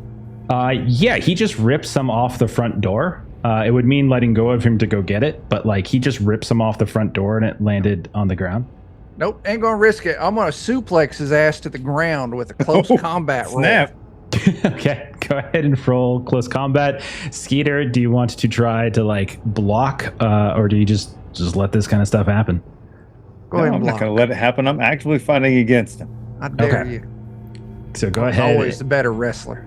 Go ahead and roll block. Look at that. It's true. Oh man. Not a You goddamn guys success suck to you. so bad. No, it's fine. I'm gonna They push. both just wrote close combat and not a single success between these idiots. Oh my I'm goodness. pushing. Oh my god. How's- Oh, 4 successes Oh, with no. the push. What does it look like as you suplex Skeeter down to the ground? Because that's actually going to be damage. So take some damage, Yeah. Skeeter. Yeah. Back bend suplex over my head right into a pile of working Joe bits. Oh god. That's such Son of a rough bitch. suplex. You stay down. How does that do for your health? I think that's actually breaks you, doesn't it? Now that he's got depends if- them synth points. Well, did we ever get our level up things, or if not, You got your level up. You got your level up. Yeah. I'm still up. Okay, you're but still not- up. Okay. Okay. All right. So, oh my god, this is ridiculous. God. Okay. It's a ridiculous thing. Listen, I have built my character for this one particular scene. I am so good at wrestling. It's true. So good at wrestling. You got But no did you know- terrible. this would be how that wrestling would come Listen, into I had a play. dream one night where it was like, you know what? There's going to be a day where I have to wrestle Robot Jeremy in a stream, and I have to secretly build all of my characters towards that. Man, I'm so proud that you built yourself up to jack me. Thank you. Listen, Do you, goals. do you want all of your. So you had one success to do it. Then you have three. Do you have 3 extra successes? Do you want one of those to go towards making him prone? Hell yes. Okay, so you make him prone. You have 2 more. Do you want them to go towards damage? What are I'm blanking here because I've played Forbidden Lands a lot here recently, and I don't remember what I can do with the extra successes. You can grapple, I think. You can knock prone. So Well, definitely you can knock grapple prone him. and grapple. Okay, so you fall to the floor with him. You grapple him. I think you technically still have one Hell left. yeah, I'm gonna hurt him with that last one. Okay, so take your damage from that. So you don't actually take 4 damage, Jeremy, because So I you take spent 2 damage, and then I'm pinned and you're grappled and basically. prone. Yeah, and so basically what this means is that you on your turn, because you use your fast action to block, on I your can turn only comes around, roll an opposed grapple. exactly. So you're trying to essentially break the grapple. So go ahead Okay. and close I combat. dare I'm never gonna win this. I I dare don't think you. so either. That's okay. I am actually quite happy with this. Oh, look at that. That's so cute. You got a success. Okay. And I need to roll mine. Do I have to? Yeah. So you would roll. Oh, look one at that. success. I can't Just remember if one it's meets- success. I can't remember if it's meets it, beats it. I think it's not meets it, beats it. I think you actually have to beat. You have to I have to win a overcome contest. it? That's fine. I think no. He has to overcome it. Oh, look at that. You're trapped. I got you. Okay. Angry All right. static noises. So then comes back to Scooter. Scooter, while grappling though, the only action you can perform is a grapple attack. So this works as a regular unarmed attack, but it is a fast action and it cannot be blocked. So if it's a fast action, does that mean I can do 2 of them? I think it's the only action you can perform, it says. So I think it's like the only thing you can do is just grapple attack him. Unless you let him go. Now that I know he's a synth, I don't have to play as nice as I used to. So hell yeah. I'm going to unarmed attack the poop sticks out of And this can't be blocked. So this is going to go through, unfortunately. That's 2 points. Oh, you want to push and try to aim for more damage? Yes. Okay. Rip your head off. He's just going to rip your head right off. Just like my that. gosh. I deserve it. There's 3. Okay. 3 So successes. Well, hold 3 on there, successes. Jeff. Yeah. Hold on. Yeah. I do have true grit. Okay. Let's go ahead and rack this up. You're going to do it again. God dang it. Okay. Go for it. Dear God. Oh, you're lucky. 3 successes. Okay. So 3 points of damage, Skeeter. How you looking? You give up. Okay. So all 3 go to damage and you don't All keep the 3 grapple? this time. Yeah. Okay. Yeah. I'm still up. Okay. So we just see the brothers flailing on the ground, and Scooter is 100% winning right now. Skeeter, Yes. you could try to break the grapple again. You got to get really Good lucky. luck. Does he keep the grapple if he didn't put a point towards it? Well, I I only don't used think you my have to fast action maintain. for that attack. Oh, I see. Because of your talents, right? Yeah, I don't think he know has what to maintain it if he's all, because all he is Okay. doing is grapple attacking. He's literally just punching you. He's got you in a. Oh, okay. Well, then at that point, I'm just going to continue to. This is like the most fortunate way that this could go down. I'm not even going to roll. I would have on felt that. really bad if Oh I actually my did. gosh. Skeeter tries to break, but still can't. Scooter, do you continue? Do you continue Hell to try? yes. Okay, go for Do it. you give up yet?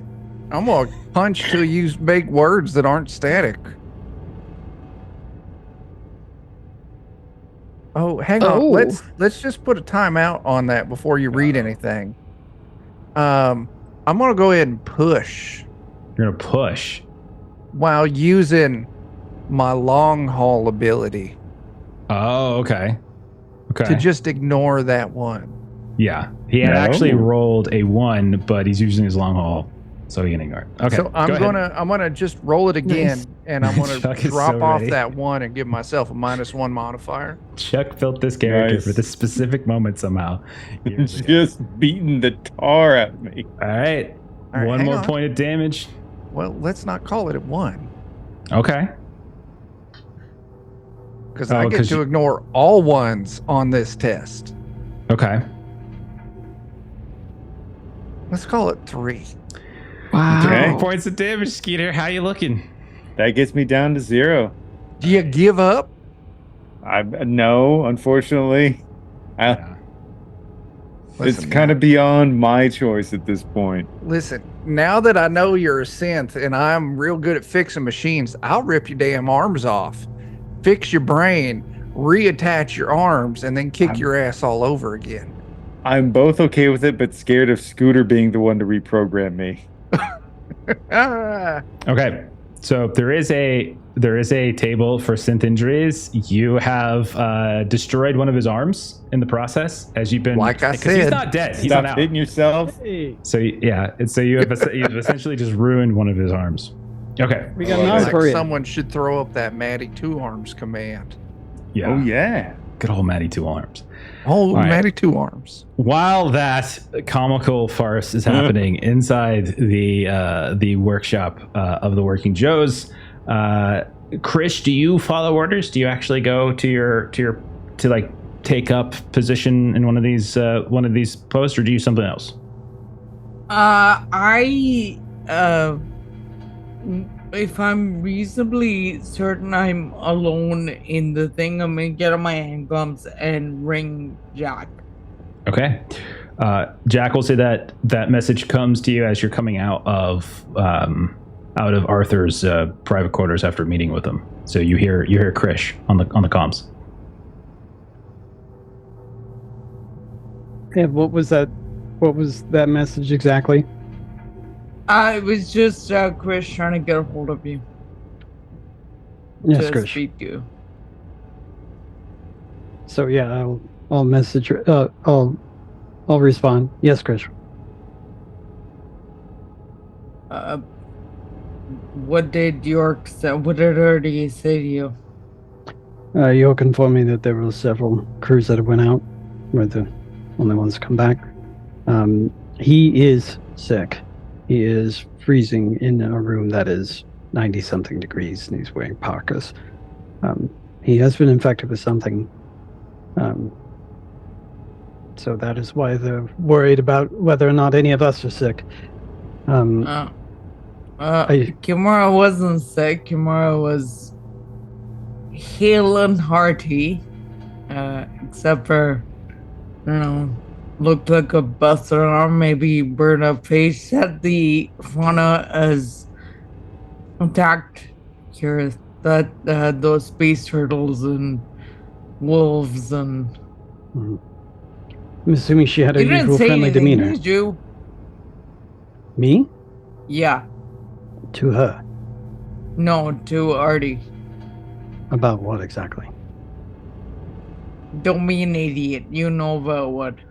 There are several things. There are many things. Okay, well, take a wild guess about what I might be asking about that I don't want to talk about on the fucking ad calls.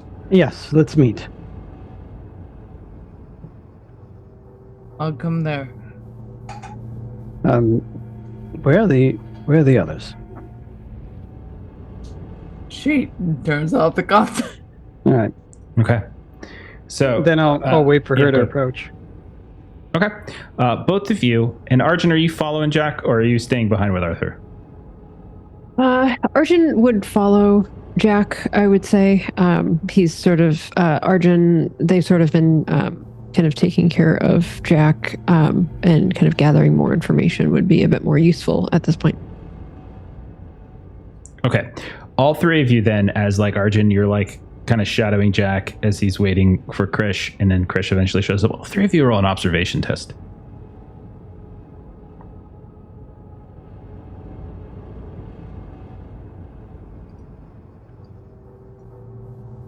Man, some bad rolls tonight.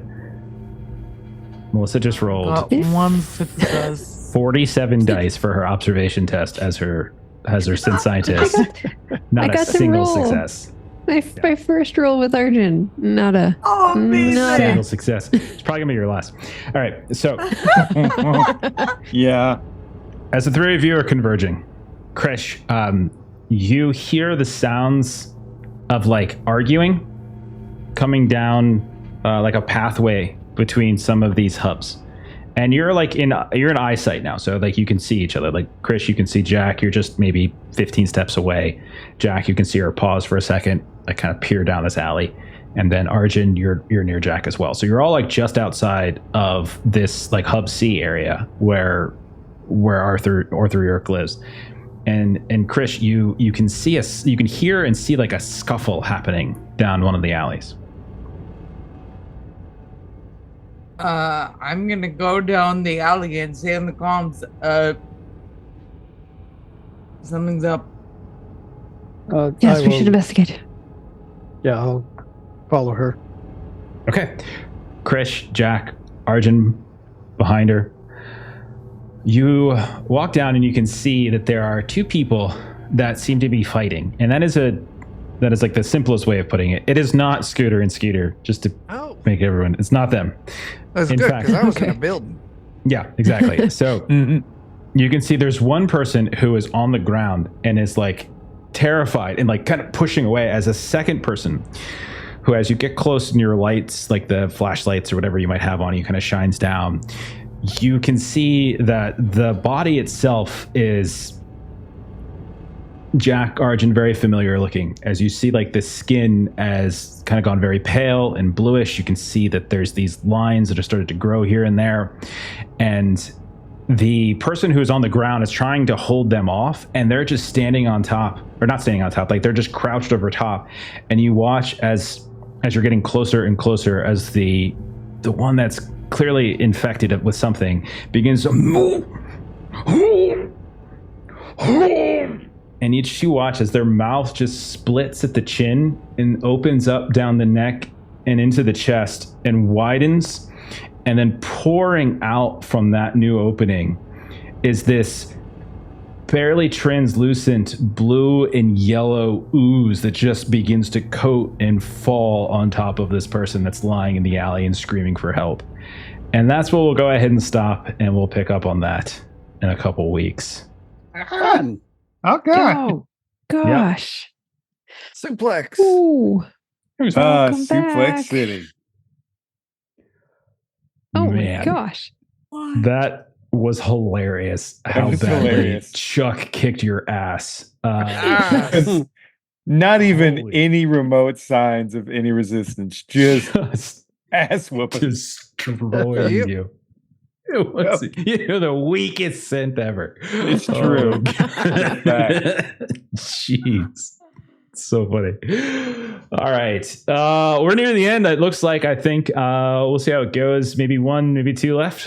We'll see. We'll see how it transpires. I think all the shit's hitting the fan at this point. So we're nearing it. Still a couple of little things to happen still, and we'll see what happens in the, like, I would say it's like the fight from They Live, that like epic fight, but it's not, Yes, because but it's it's just not. like, It's very one-sided. it's very one-sided.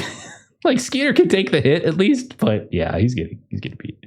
All right, let's do some closing plugs and we'll get on out of here. So Chuck, go ahead and tell us a little bit about Defenders of Cobalt, man. Well, Defenders of Cobalt, we're not doing anything Wednesday because Dan hates us and he refuses to play with us this Wednesday. Saturday, we got our Pathfinder 2nd edition campaign. But I've got something else that's not Defenders that I'm going to steal Adam's thunder here. Go buy my damn book, Teenage Odyssey, for sale right now on Drive-Thru-RPG. Whoa, look at that. That's not going to show up. Awesome. Anyway, it's right here by my face. Go buy it. Fantastic. Adam, do you want to follow up on that and talk for like 20 seconds? Sure, yeah. Like we just released the ran game away. Teenage Odyssey. Well, then I guess I'm gonna have to keep filling that time for 20 seconds. But But 20 seconds. yeah, all 20 seconds. So yeah, everybody, if you're interested, come check us out. There's I'm gonna check and make sure Good that job, link. Jeff. Good job. Yeah, I'll get a link here into chat. Yeah,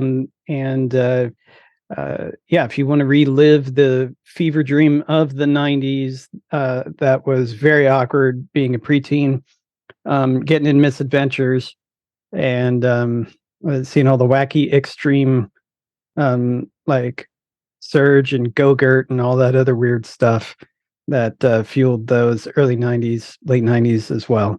Times before cell phones, when you could ride your bikes until the street lights come on and your parents would remind themselves to go outside when they saw the commercial that said, it's such and such time. Do you know where your children are? That sort of time period. Want to get adventures, role play during that time period? Pick up this book. There is a reference to Pepsi Points in it. Nice. And I made sure to say Hi, capital Jet. P, capital Points. That way I can get Adam sued. Oh, yeah. Copyright, whatever. Cannon Otter Studio. Yeah. I guess so. The sweat forms on Adam's brow. Great job filling the 20 seconds. Yeah, that was very good. That was more like a minute. Jeremy, where's your Maitre? Where's your guy? Melissa? Hey, look! Oh, gee, who's your number one fan? Looks like it's Jeff is. Who? I mean, I saw I've got one review, and who does it say it's from? I'm just saying. Oh, Did I review it? So, there's someone named Jeff who left me a 5-star, so I'm going to presume it's you. A different Jeff. Jeff. It could have been old Jeff. the only probably Jeff. It could have been Old old Jeff. Jeff, It but could've been old old Jeff's Jeff. not here to defend himself. Yeah. I am not going to claim credit on the review because I don't remember if I did or not, but I am claiming credit on at least having a copy. Like some people here, but that's just me. It's fine. Copies downstairs. Jeremy, I got spare copies. I'll give you one. I on have a Saturday. copy. I just don't have it right next to me. Oh, I ran and got okay. it. Did you see me run? Okay. I almost slipped and fell. It was Oh, very that's- dangerous.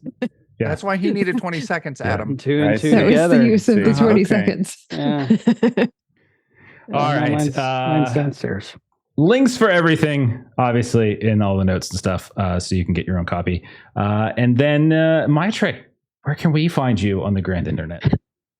I am my face games on YouTube. And I make system agnostic or multi-system, if you want to call it that, content that centers the GM and player experience that you check out if you want to check that kind of thing out. Fantastic. I was trying to go over the drive-through to see if it was me, and I couldn't remember, but I didn't have time. Okay. It's certainly possible. I do leave reviews on games, so I can't recall what I did. Anyhow, if not, I will soon. Us. I think we're next, right? Adam, you talked. Maitre, you talked. Chuck, you talked. Okay. Us. So Lollygagger stuff. Jeremy usually likes to skip these days, he said. All right. So tomorrow night is our next game. Steven's back in the GMC. We are playing Star Trek. We just made our new characters last week. We're actually going to start playing proper tomorrow. Very excited. We have a little art and everything. Hopefully we'll have it all ready for tomorrow. I don't know, but very excited. Jeremy, my idea for my character, I'm not going to do it because I feel like it would piss everybody off, but I wanted to do John Travolta in space.